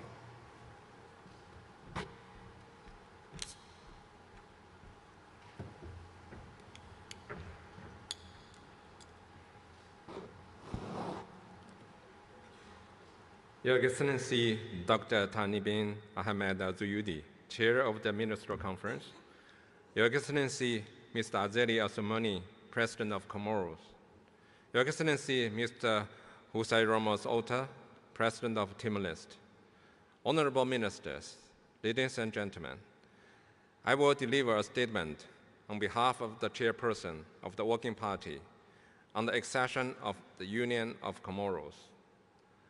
Ambassador Omar Zimba of Morocco, who had to stay in Geneva to chair the opening of the 55th session of the Human Rights Council. Completing a WTO accession process is a landmark moment. I wish to pay tribute to President Azali Assoumani for his leadership and commitment. I would also like to recognize the work of Comoros team of devoted negotiators, both in Mohini and in Geneva. The close involvement of Comoros lawmakers has also been critical to the process. I would also like to express my gratitude to WTO members who have shown flexibility and goodwill and have assisted Comoros in building technical capacity throughout the process. For Comoros, WTO membership holds the promise of faster economic growth, higher living standards, better jobs, and ultimately, long-term stability and peace. WTO accession will also help consolidate the economic, structural, and institutional reform that are already underway. For the WTO, Comoros accession means a warm welcome to another least developed country into the multilateral trading system. This is a significant moment, which brings the organization even closer to becoming truly global and diverse. I hope that other candidate countries from the Arab and African regions, which remain relatively underrepresented in the multilateral trading system, can look up to Comoros for inspiration. Comoros' accession process began in October 2007 with the establishment of a working party. Comoros took several years to produce the initial set of documents required to launch the process. In 2016, the Working Party met for the first time. Speedy progress was registered in the years that followed. The process gradually gained momentum and reached full speed by early 2023. The 10th and final meeting of the Working Party was held in January of this year. The result of the accession negotiations are contained in the report of Working Party, WT/ACC/COM/51. The schedule of concessions and commitment on goods, WT/ACC/COM/51/81, and the schedule of specific commitment on services, WT/ACC/COM/51/82. The package of documents was adopted by the Working Party on an ad referendum basis at this meeting on 9th January 2024. A draft protocol of accession and a draft decision for the consideration of the Ministerial Conference, reproduced in an appendix to the report, were also approved by the meeting. By these actions, the Working Party completed its mandate and forwarded the documentation to the 13th Ministerial Conference for action. Once again, I would like to pay tribute to the efforts, goodwill, and the spirit of compromise shown by everyone involved in the process. In particular, I would like to thank Ambassador Luis Enrique Chavez Basacaidia of Peru, my predecessor as Working Party chairperson, whose contribution was essential to the process. I would also like to place on record my appreciation to Director General Dr. Ngozi Okonjo-Iweala and the Secretariat, which, and her guidance, assist the delegation of Comoros and the WTO members throughout the process. This concludes the statement by the Working Party chairperson. On behalf of the Secretariat, I would like to convey special thanks to Ambassador Oman Ziba for his active role as chairperson of the Working Party and to the government of Morocco for its support throughout the process. With this word, on behalf of the chairperson of the Working Party of the accession of the Union of Comoros, I recommend the report of the Working Party and the draft decision for adoption and the draft protocol for approval by the Ministerial Conference. Thank you.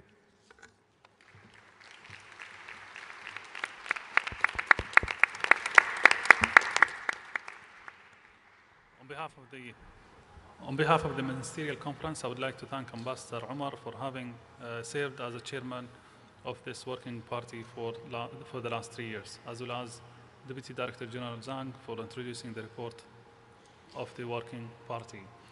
In the light of the report presented by Deputy Director General Zhang, I would like now to turn to the action by the Ministerial Conference on Comoros WTO accession in accordance with the decision-making procedures under Article 4 and 5 of the WTO agreement agreed in November 1995, WT/L/93. I therefore invite the Ministerial Conference to adopt the report of the Working Party as a whole in document WT/ACC/COM/51, WT/MIN24/3, and its Agenda 1 and 2. Adopt the draft decision on the accession of the Union of the Comoros as appended to the report of the Working Party, and approve the draft protocol of accession of the Union of Comoros as also appended to the report of the Working Party. The Ministerial Conference so agrees.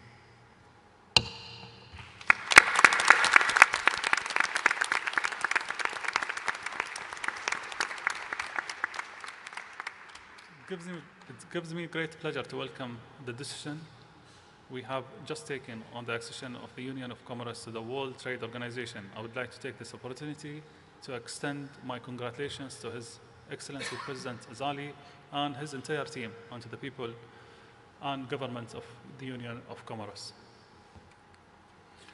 With regard to the further steps toward Comoros' formal entry as a WTO member, I would like to inform the Ministerial Conference that the signing ceremony of the accession protocol by President Azali and WTO Director General Her Excellency Dr. Ngozi will take place in this room immediately following the consideration of the accession of the Democratic Republic of Timor-Leste.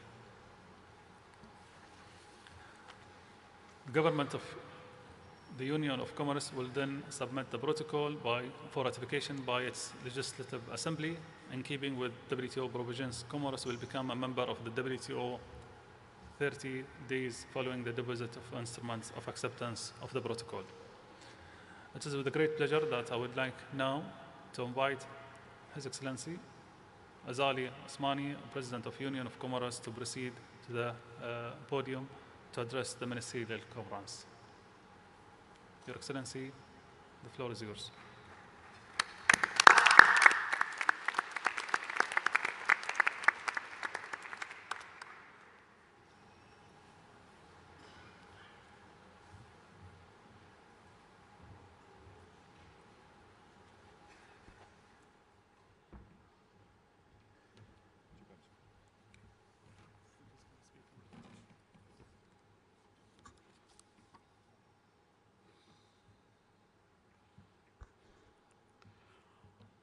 Votre Altesse Mohammed bin Zayed Al Nahyan, émir d'Abu Dhabi et président des Émirats arabes unis, Excellence Monsieur José Ramos Horta, président de la République démocratique du Congo-Est, Excellence Monsieur Thani bin Ahmed Al Zaidou, ministre d'État au commerce extérieur des Émirats arabes unis, président de la 13e conférence ministérielle de l'OMC.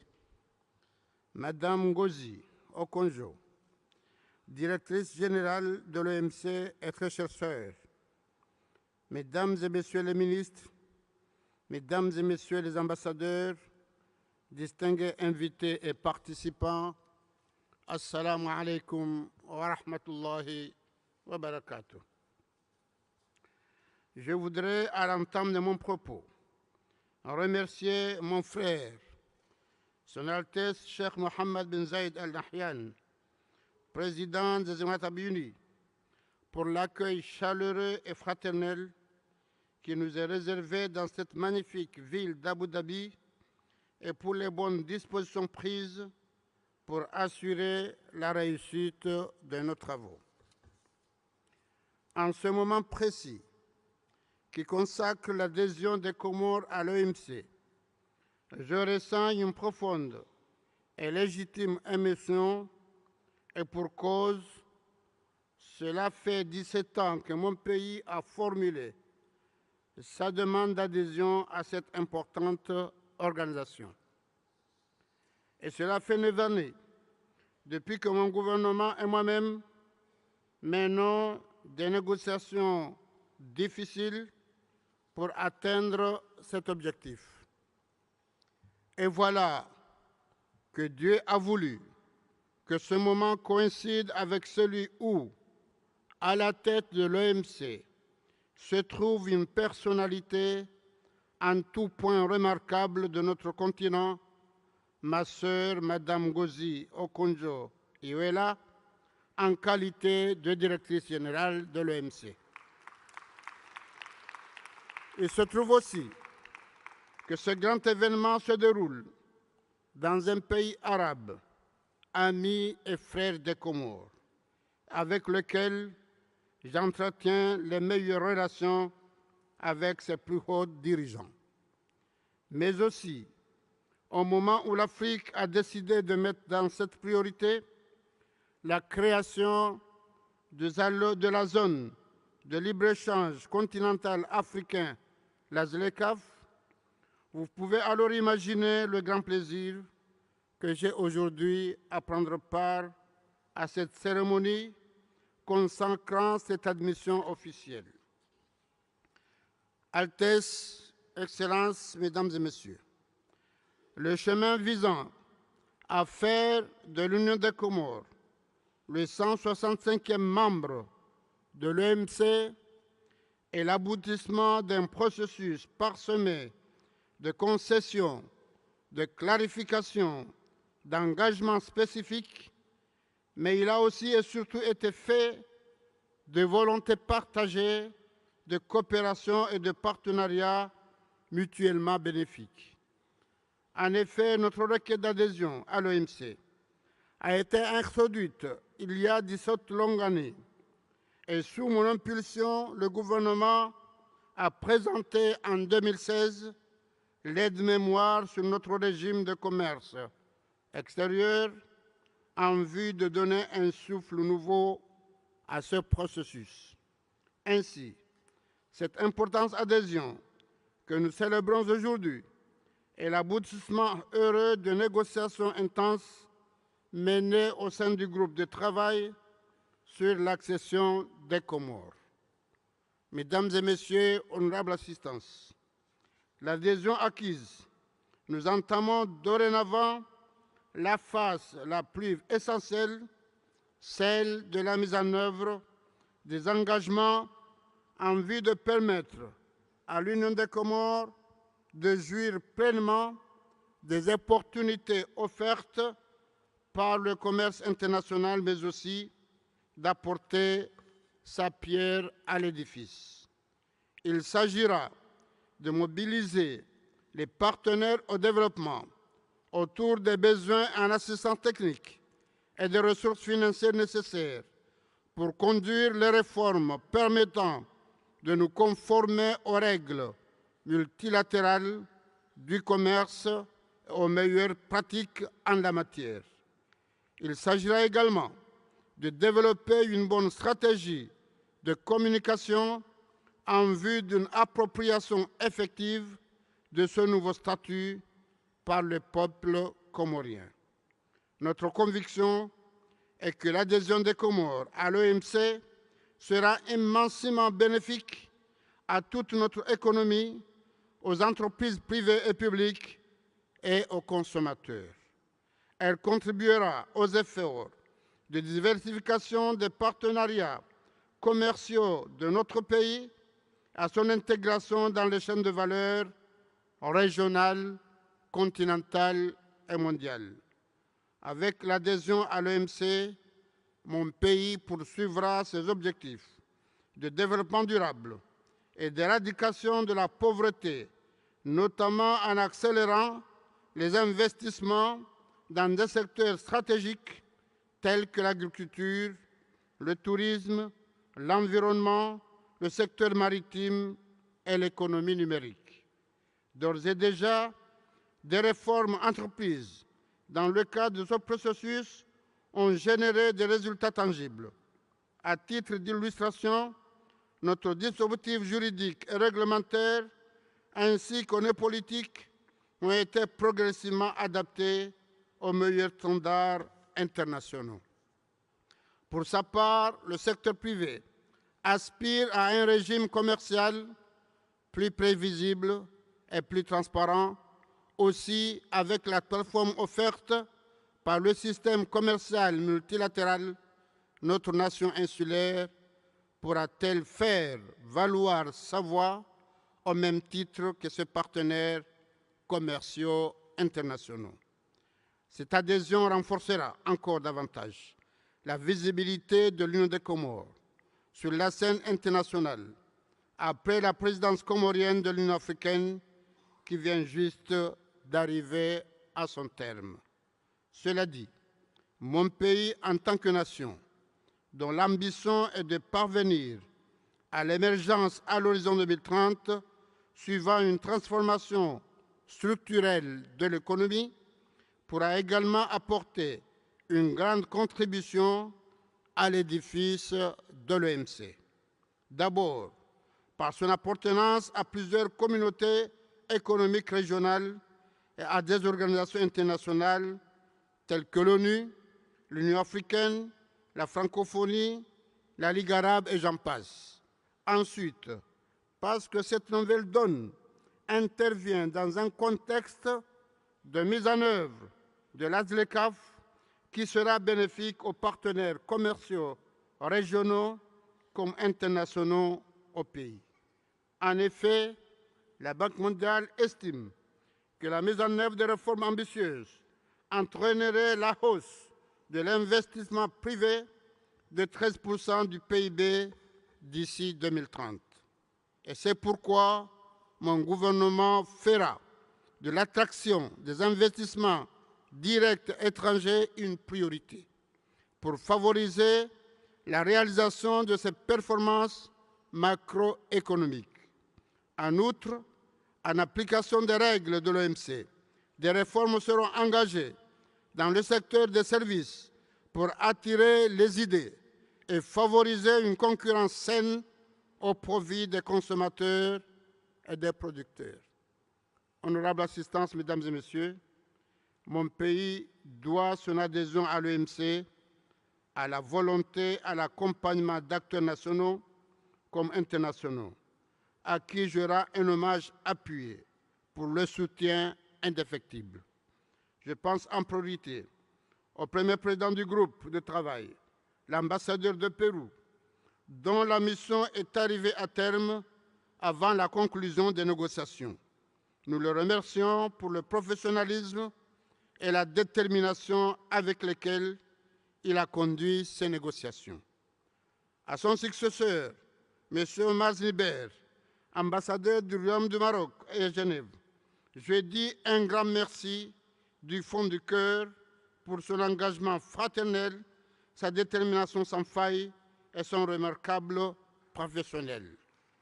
Je tiens à souligner que, fort des instructions de mon frère, Sa Majesté le roi Mohamed VI, l'ambassadeur Zniber a traité le dossier comorien comme s'il s'agissait de celui de son propre pays et notre équipe comme sa propre famille, y compris l'ambassadeur Sultan Chouzour. Bien évidemment, on doit aussi énormément le succès de ces négociations à ma très chère sœur, Madame Ngozi, au Congo, directrice générale de l'OMC, qui s'y est personnellement investie, et notamment à travers ses conseils avisés et ses pertinentes recommandations. Je demande à l'applaudir. À vous, Madame la Directrice générale, et à vos équipes dévouées, notamment la division des accessions du secrétariat, j'exprime mes sincères remerciements et ma profonde reconnaissance. Sachez que le gouvernement comorien est très fier de cet acquis majeur et s'engage à poursuivre sa collaboration fructueuse avec l'OMC en vue de traduire en actes concrets le résultat de ces négociations. Et c'est pourquoi je suis particulièrement heureux de signer au nom de mon pays le protocole d'accession avec vous en attendant sa ratification qui suivra dans le courant du premier semestre de cette année.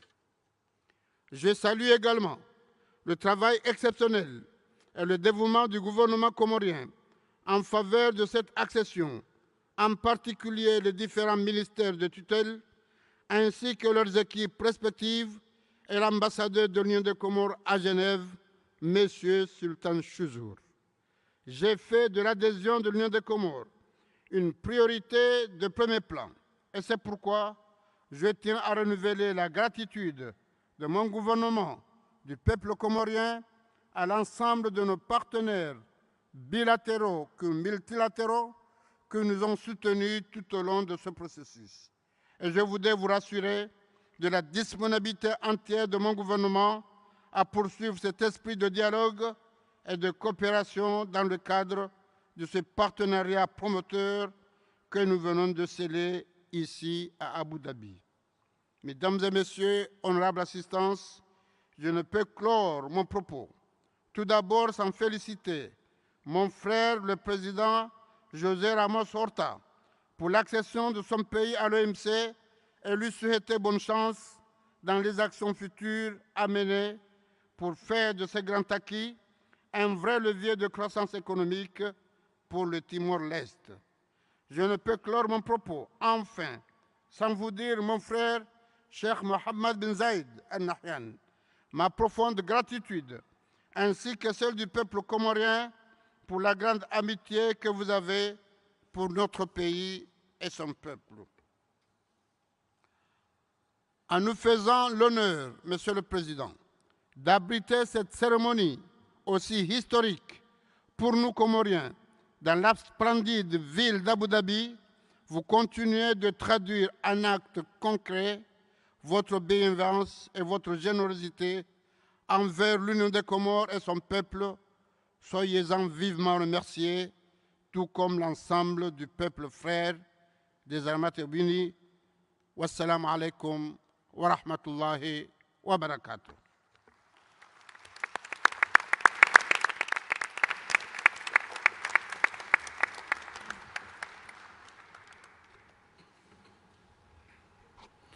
On behalf of the Ministerial Conference, I would like to express my warmest appreciation to President Azali for his address. I would now like to take up the accession of the Democratic Republic of Timor-Leste. I would like to recall that on the 11th of January 2024, the Working Party approved a referendum the accession package of Timor-Leste. The report of the Working Party is now before the Ministerial Conference in document WT/AC/TLS/34 WT/MIN24/4 and Addenda 1 and 2 for consideration and adoption. I would like to invite the chairperson of the Working Party of the accession of Timor-Leste, Ambassador Roy of Portugal, to introduce the report of the Working Party. Ambassador, you have the floor.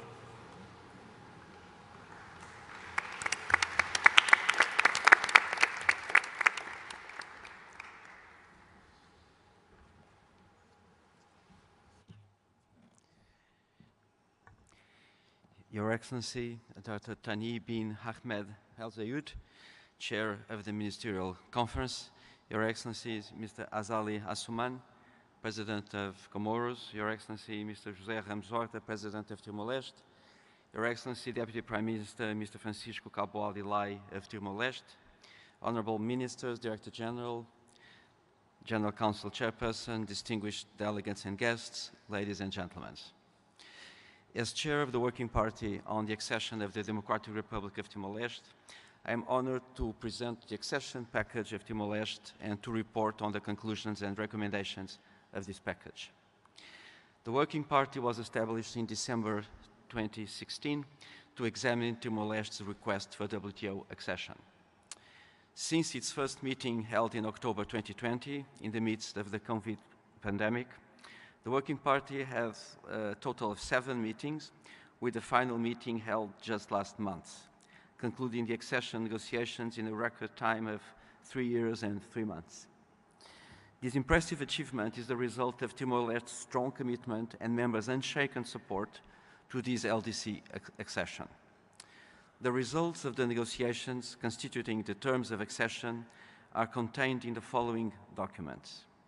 The report of the Working Party, circulated in document WT/ACC/TLS/34, WT/MIN24/4, the schedules of concessions and commitments on goods, contained in document WT/ACC/TLS/34 Add 1, and WT/MIN24/4 Add 1,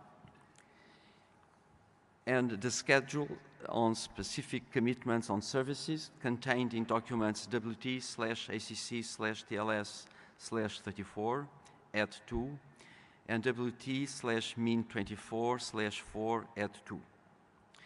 This package was adopted ad referendum by the Working Party at its final meeting held on the 11th of January 2024. The adopted report contains in its appendix the draft decision for the Ministerial Conference and the draft protocol of accession.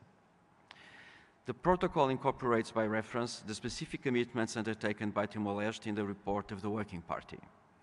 By this action, the Working Party completed its mandate and forwarded the document to the 13th Ministerial Conference for action. Mr. Chairman, during the course of the accession negotiations, Timor-Leste has done impressive work in a number of areas. This includes the adoption of WTO consistent legislation, with over 330 legal pieces being notified to the Working Party, setting a new standard for other accessions. Timor-Leste has also undertaken several first-exceeding LDC commitments in areas such as the Information Technology Agreement, Services Domestic Regulation, and Fisheries Subsidies Agreement, making a significant contribution to strengthening the rules-based multilateral trading system. It is my assessment that this accession package has set a clear roadmap for sustained domestic reform in Timor-Leste to promote economic growth, stability, and peace. Before I conclude, I would like to recognize the political leadership provided by President José Ramos Horta throughout this process. He even participated in a few Working Party meetings. His vision that WTO membership is a stepping stone for Timor-Leste's goal to join ASEAN has served as a key driving force in the process. I would like to pay tribute to Timor-Leste's devoted and committed team under the chief negotiation, Deputy Prime Minister Francisco Cabo Aldi, who led the process in the final critical stage, and Minister Joaquim Amaral, who led before that. This team has done an exemplary job, working often around the clock in Dili and in Geneva, especially during the final months. Our members are also deserve a lot of credit. They supported and worked hard with Timor-Leste, demonstrating goodwill and pragmatism to overcome challenges and enable the smooth conclusion in the accession process. I would also like to place on record my deep appreciation to Director General Ngozi Okonjo-Iweala and the WTO Secretariat, particularly the Accessions Division, who played a key role in the process. In closing, in my capacity as Chair of the Working Party of the Accession of Timor-Leste, I have the privilege to recommend the report of the Working Party and the drafted decision for adoption and the draft protocol for approval by the Ministerial Conference. I thank you.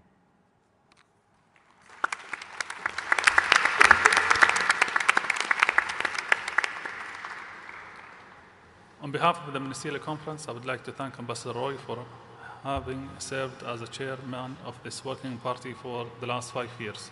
I would like now to turn an action by the Ministerial Conference on Timor-Leste's WTO accession in accordance with the decision-making procedures under Article 9 and 12 of the WTO agreement agreed in November 1995, WT/L/93.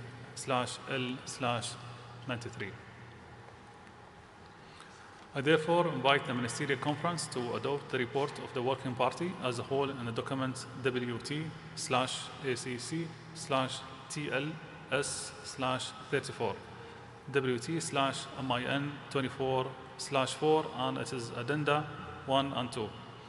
Adopt the draft decision on the accession of the Democratic Republic of Timor-Leste as appended to the report of the Working Party, and approve the draft protocol of accession of the Democratic Republic of Timor-Leste is also appended to the report of the Working Party. The Ministerial Conference so agrees.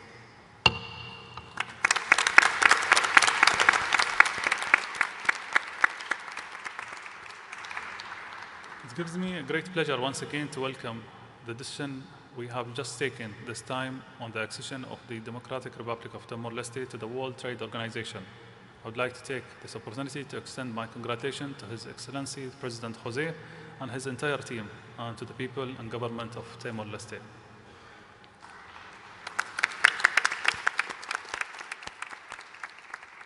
Excellencies, the decision we have just taken on the accession of Comoros and an island LDC in Africa and accession of Timor-Leste, an island and LDC in Asia, testifying to the world's confidence in the WTO and multilateral trading system. I strongly believe that through their future membership in WTO, both Comoros and Timor-Leste will have stable and predictable frameworks for economic engagement with other nations, which will boost trade, growth, and prosperity. With regard to the further steps toward Timor-Leste's formal entry as a WTO member, as in the case of Comoros, the signing ceremony will take place immediately following this session. The government of the Democratic Republic of Timor-Leste will then submit the protocol for ratification by its legislative assembly. Timor-Leste will become a member of the WTO 30 days following the deposit of instrument of acceptance of the protocol. With these words, it is with a great pleasure that I would now like to invite His Excellency Jose Manuel Ramos, the President of the Democratic Republic of Timor-Leste, to proceed to the podium to address the Ministerial Conference. Sir, you have the floor.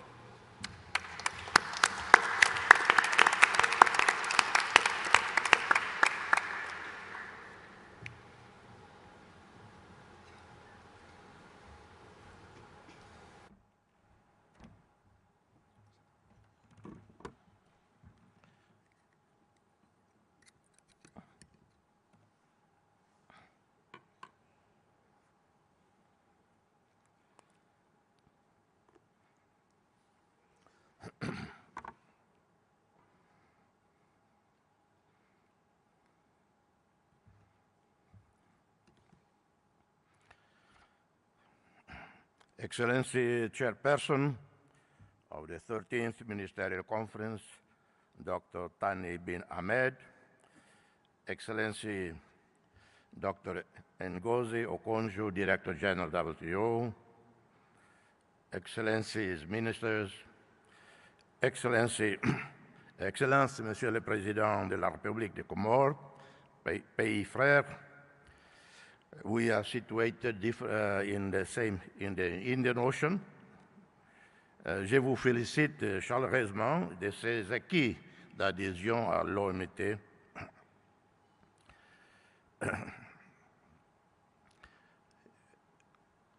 My warmest greetings to my President of my national parliament, the Deputy Prime Minister, and ministerial colleagues, members of parliament, who took the time to come to this event.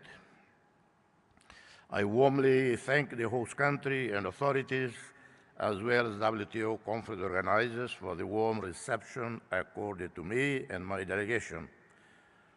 I warmly congratulate the host government and WTO Secretariat for the successful preparation of this ministerial conference, a historic moment for my country as we inch towards integrating into the global economy and trade. Our Prime Minister, Xanana Guzmão, founding father of the country, would have been most pleased to be here leading the Timor delegation, but with a full domestic agenda, he asked me to be here today. I'm accompanied by the President of National Parliament, Dr. Fernanda Lai. I wish to add that we have 34% of our members of Parliament are women. And many of the cabinet members, the most important ones, are actually women also. In my own office, the second person in charge, chef de cabinet, the third person in charge, and the fourth person in charge are all women.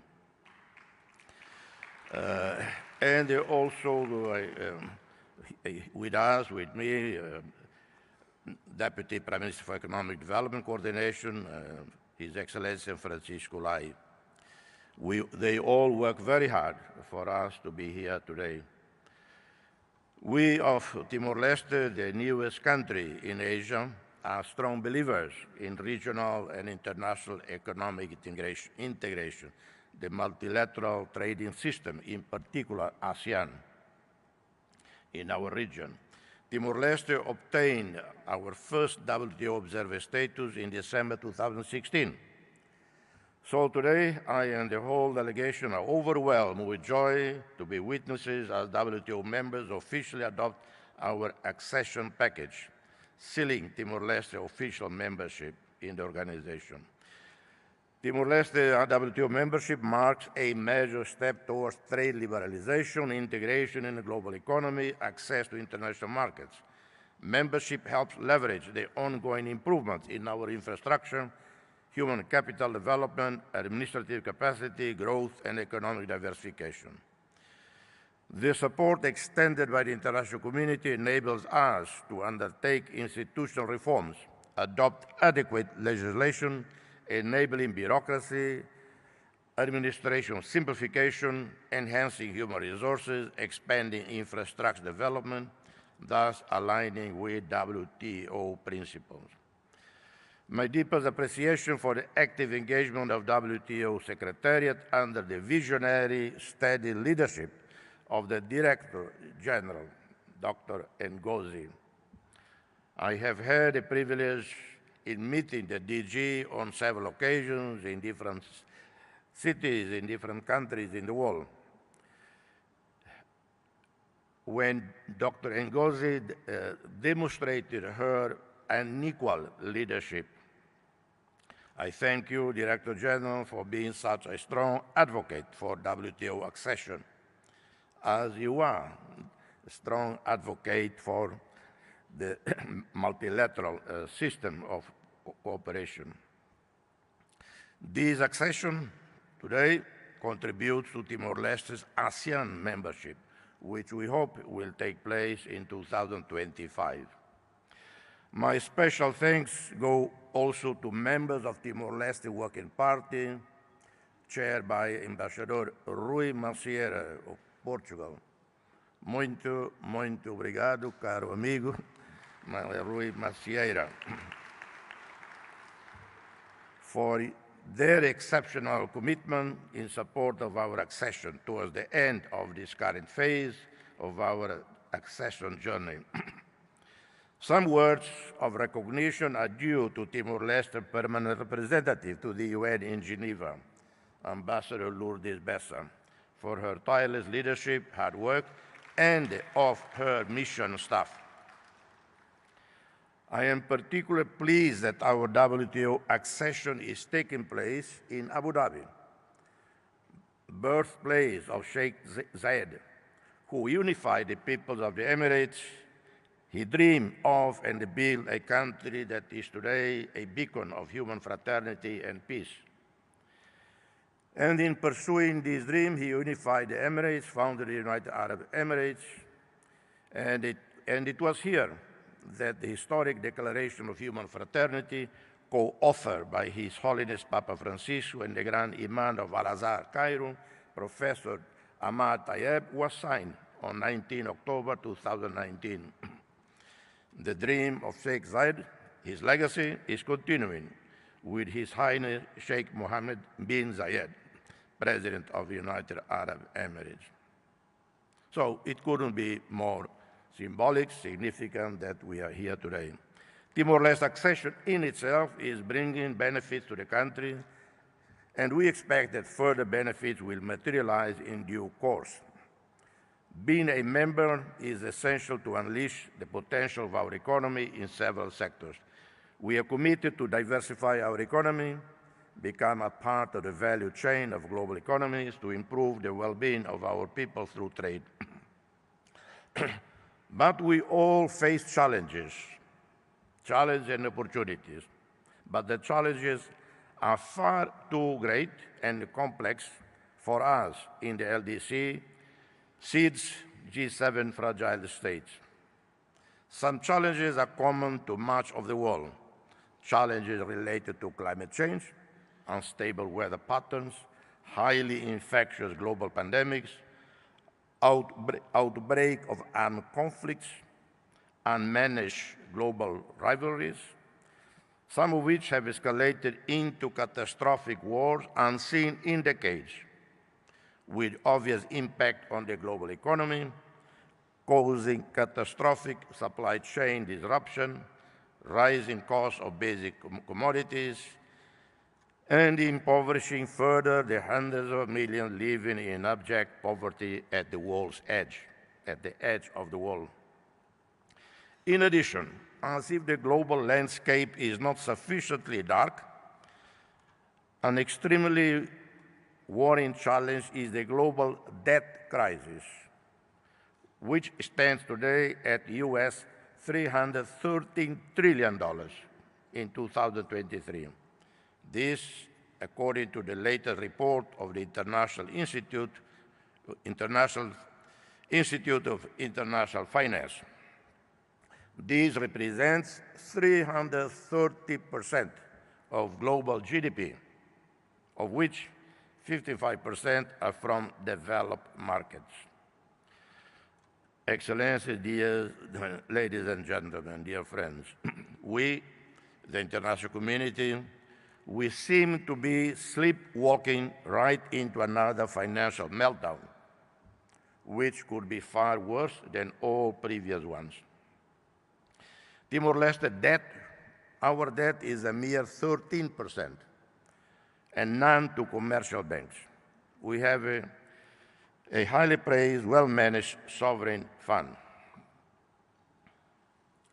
In the midst of the above-mentioned challenges, opportunities may arise also, and we must know how to seize these opportunities for our benefit. Small economies must find ways to complement each other to enhance our respective economies through joint investments, joint ventures, and trade.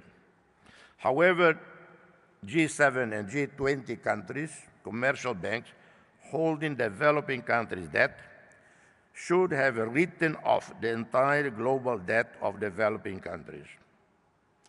In addition, new financial mechanisms should have been created or should be created in the order of $1 trillion every 3 years to support green economies, renewable energy transitions, primary education and primary health care, agriculture, food security, clean water, sanitation, global vaccination programs to end preventable illnesses, support for women during pregnancy and after, support programs towards elimination of child malnutrition and stunting, child labor and child slavery, support for women in rural areas, and support small to medium-sized women's businesses. Anything less would be band aid. Can the international community mobilize these funds needed? Yes, we can. A combination of governments, banks, public and private sector, the billionaires of the world. After all, at each crisis, the 2008-2009 subprime and other financial crises, and for the ongoing wars, particularly Gaza and Ukraine, and many others wars, hundreds of billions of dollars have been found to fund unwinnable wars. So let's rise to the ethical, moral challenge and invest in the most just, necessary war, a clearly winnable war, the war against extreme poverty. In closing, my country continues to count on members and partners' support during the post-accession phase. As an LDC, we recognize our weaknesses and need for tailored support to leverage domestic reforms harmonized with the WTO rules and regulations.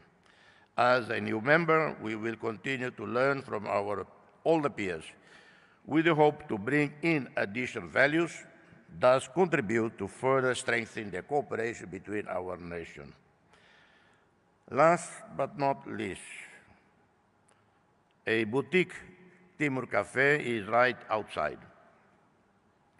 Timor-Leste, besides some oil and gas, we have the best coffee in the world.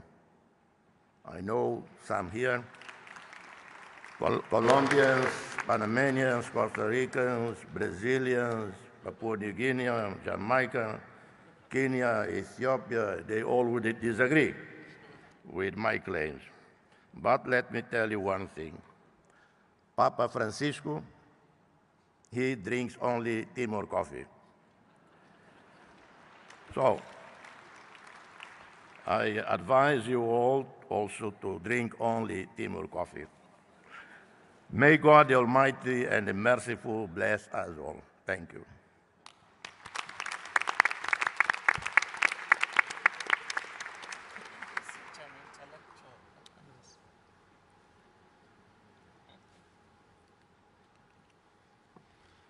On behalf of the Ministerial Conference, I would like to express my warmest appreciation to President Jose Manuel Ramos Horta for his address. I would now invite my dear sister, Her Excellency Dr. Ngozi, the Director General of WTO, to add her own words of welcome. Go ahead, please.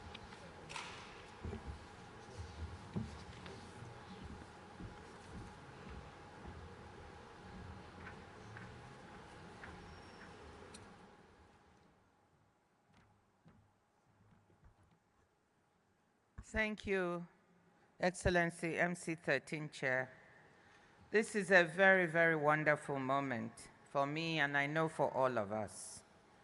Excellencies, ladies and gentlemen, I'm so delighted and touched to join the MC13 Chair in congratulating the governments and peoples of Comoros and Timor-Leste, and in welcoming them as new members of our WTO family, bringing our total membership to 166. Woo!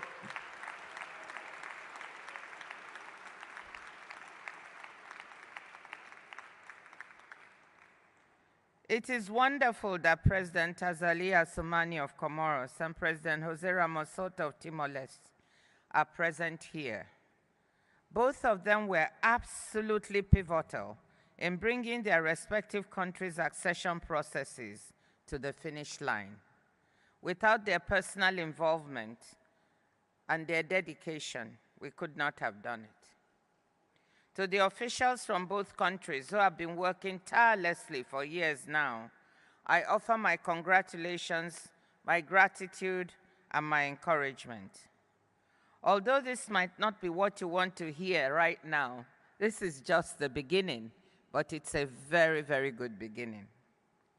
But before I go further, I want to thank the chairpersons of the two working parties, Ambassador Omar Znibia of Morocco, who unfortunately cannot be with us today, and Ambassador Rui Maceira of Portugal.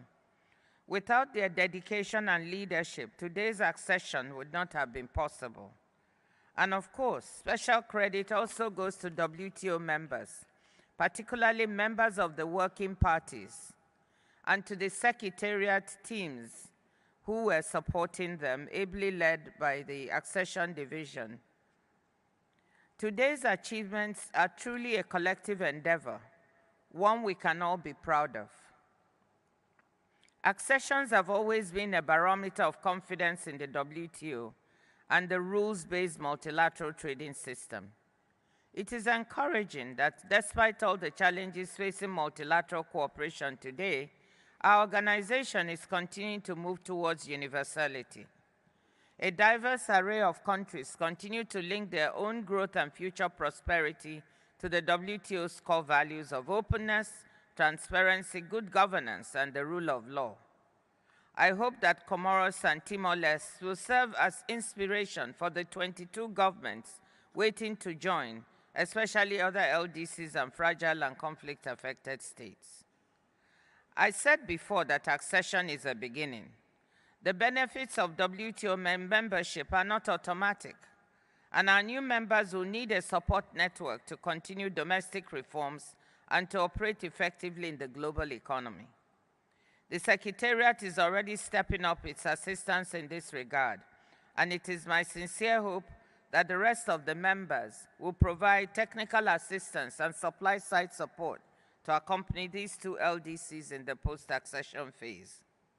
Finally, as I said in my opening remarks, it has been 8 years since we last welcomed members, the longest gap yet.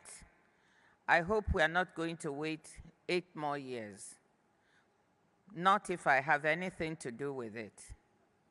Comoros and Timor-Leste have demonstrated that countries facing daunting and unique challenges can overcome them with political will and determination on the part of acceding governments, together with adequate support from the international community.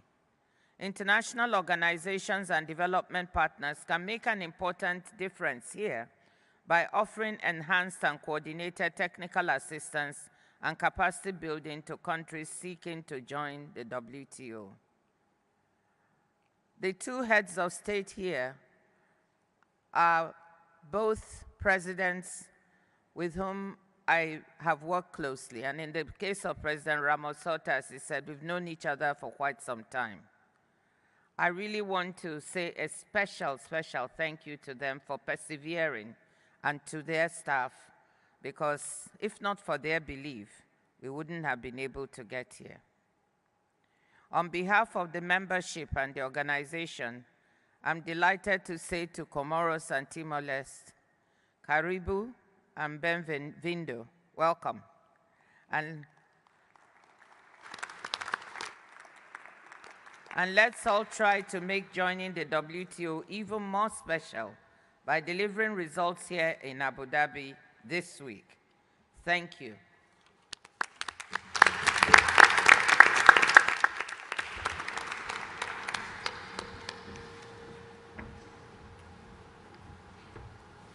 Thank you, Your Excellency. This is indeed a very positive moment for the organization. I believe that members would like to express their welcome to both Comoros and Timor-Leste. However, due to the time constraint, if any member wishes to convey any congratulations remark, I invite you to provide your written statement to the Secretariat to be reflected in the official record. I invite everyone to remain seated as we proceed with the signing ceremonies by the Presidents of Comoros and Timor-Leste with the WTO Director General.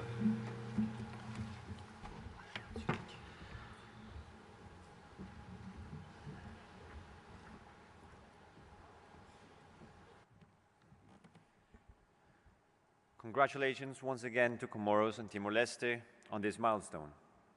As just announced by the MC13 chairperson, we will now proceed to the signing ceremonies of the Protocols of Accession. We will start with the signing ceremony for the Protocol of Accession of the Union of the Comoros, presided by the Director General. Let me invite His Excellency President Azali Assoumani to join the Director General at the signing table.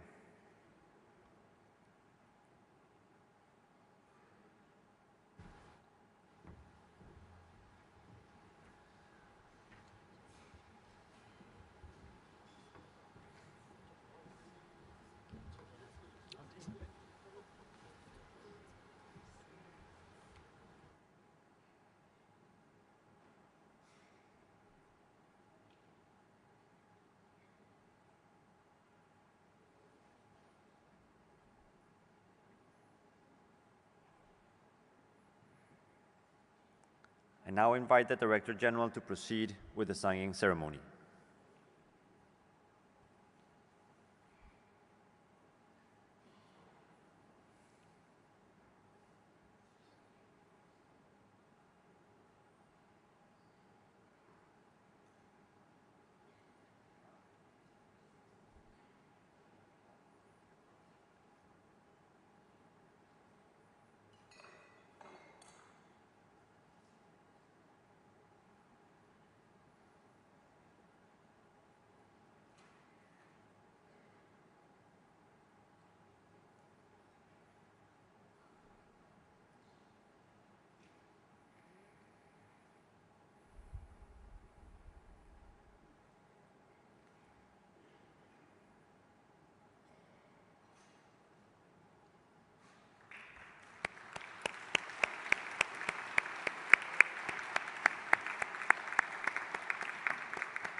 Let us now turn to the signing ceremony for the Protocol of Accession of the Democratic Republic of Timor-Leste, presided by the Director General. I'd like to invite the Deputy Prime Minister, accompanied by His Excellency President José Manuel Ramos Horta, to join the Director General at the signing table.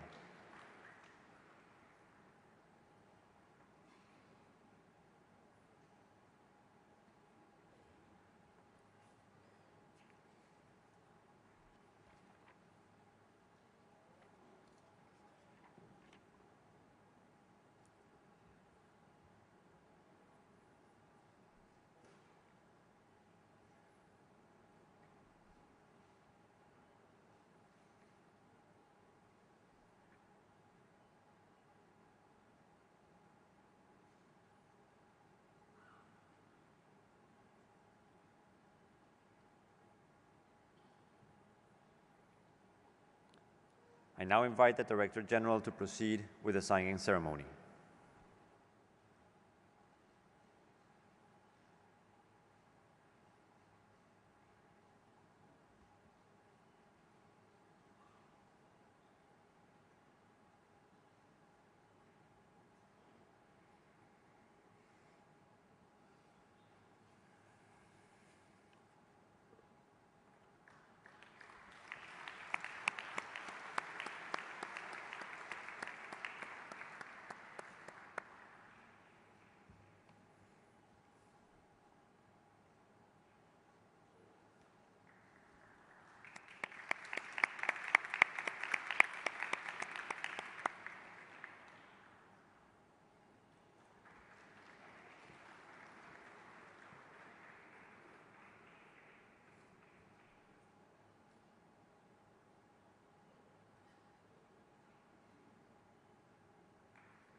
Excellencies, distinguished guests, this concludes the accession ceremonies segment.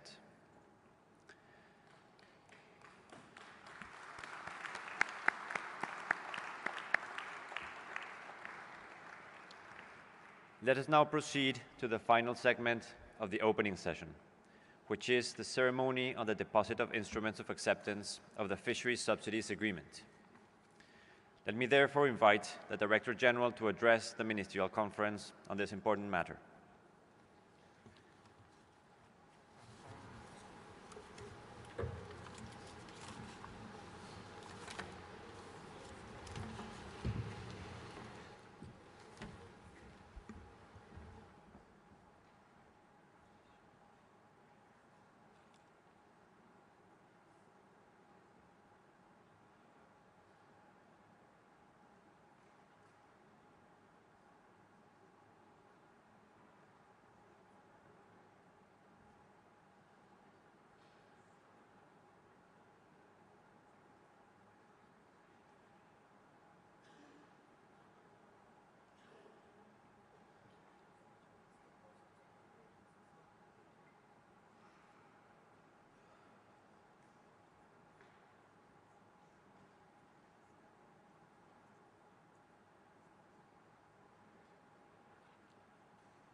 Excellencies, distinguished guests, I'm pleased to announce that today there will be 9 members who will be depositing their instruments of acceptance. They will be part of the growing number of ratifiers, together with those who ratified this year: Cabo Verde, Barbados, Dominica, Senegal, Uruguay, and most recently Haiti. As I said, the number we're going to have this week is 70, because there are 1 or 2 ratifiers who will not be giving their instrument today, but tomorrow or next. We have made substantial progress, and we have been successfully able to use this ministerial as a hook for trying to get members to ratify. Not because we're just interested in ratification for its sake, but because we're dealing with an opportunity to help improve the sustainability of our oceans. So I'm very grateful to all the countries, the 70 countries who would have ratified by the end of MC13. I'm also grateful to all those who have taken the opportunity to support the Fisheries Fund, which is designed to assist developing members to implement the disciplines in the Fisheries Subsidies Agreement Part 1. And the most recent deposit has come from the Republic of Korea with a contribution of $1 million to the funding mechanism. Actually, the most recent is from the UAE, which has deposited also $1 million to the mechanism. So I want us to give them a round of applause. And now, to deposit their instruments today, I have the pleasure to announce the names of the following countries, and I'd like the ministers to come one by one. Let me announce the names first of those who are depositing: Saudi Arabia, Brunei Darussalam, Chad, Rwanda, Togo, Turkey, Malaysia, Norway, Uruguay. So we will start with the Kingdom of Saudi Arabia. have to go there to announce the country. Better for you instead of you announcing the names.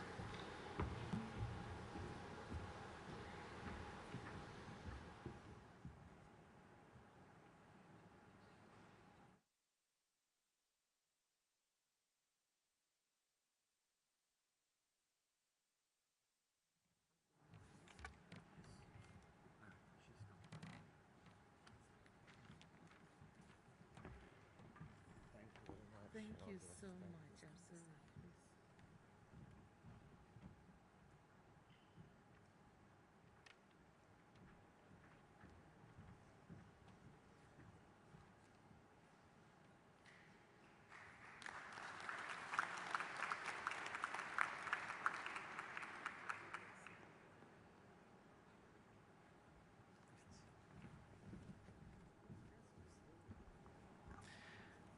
I will now invite the head of delegation of Brunei Darussalam.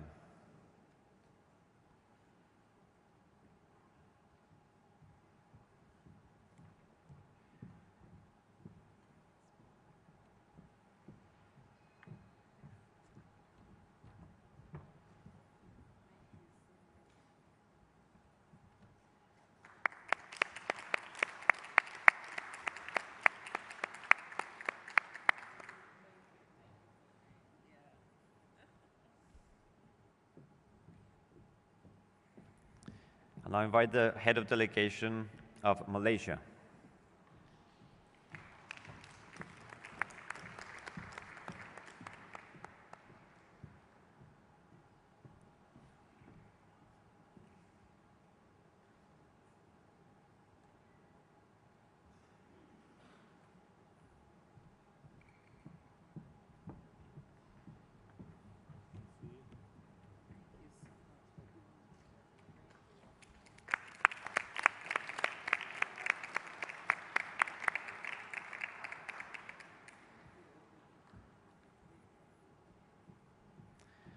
I'll now invite the head of delegation of Chad.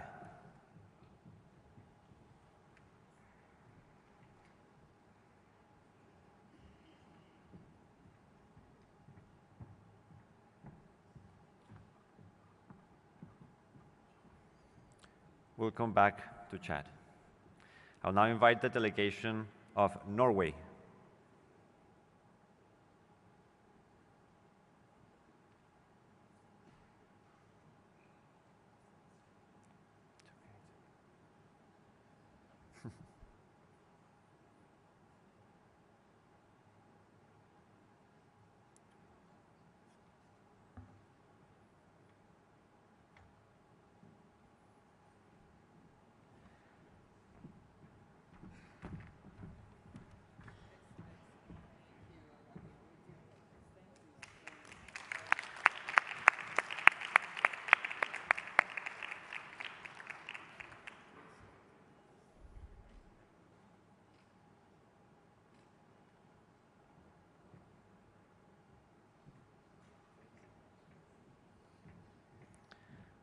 I'll now invite the head of delegation of Rwanda.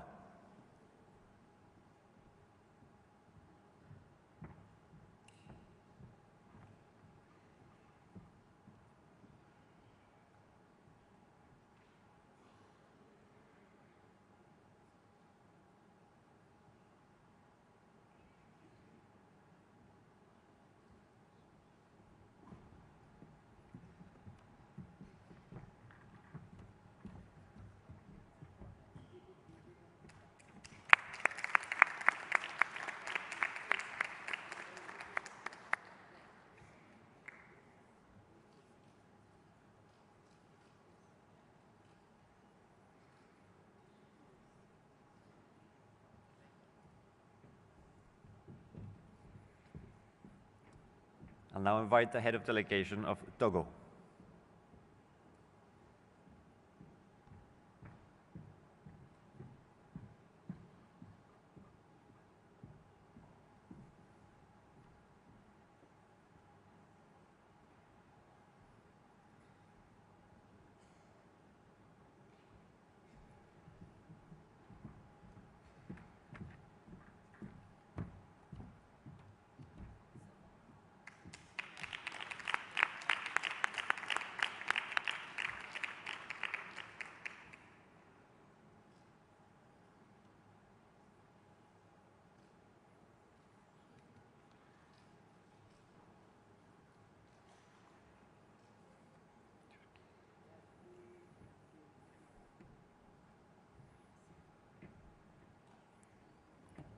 I'll now invite the head of delegation of Turkey.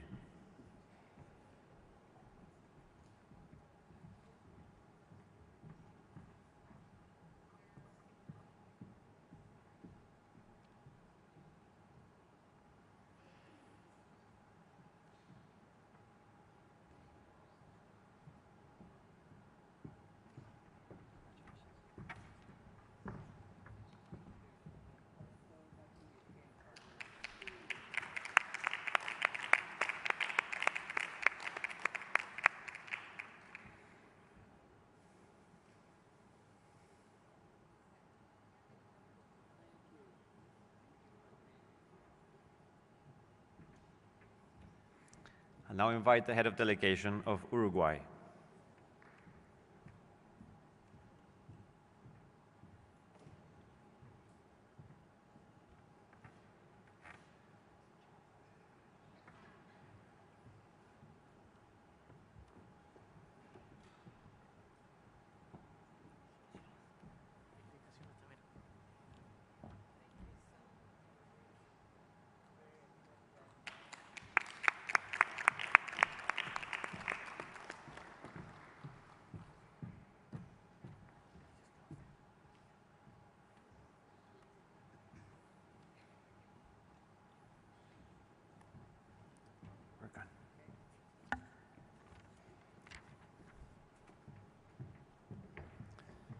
So congratulations once again to all our new depositors of instruments of acceptance.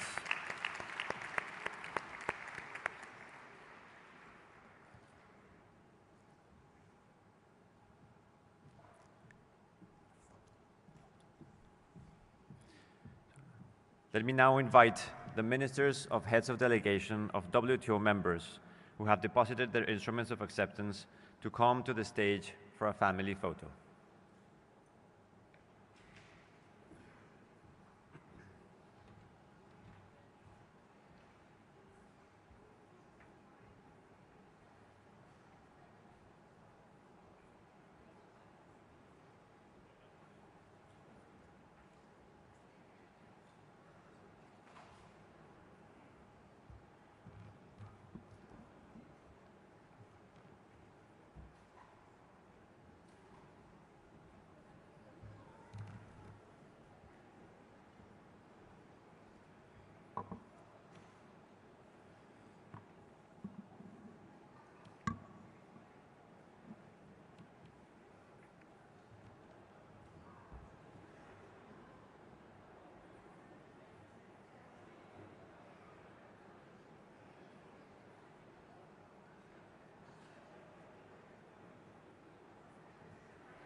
Thank you so much.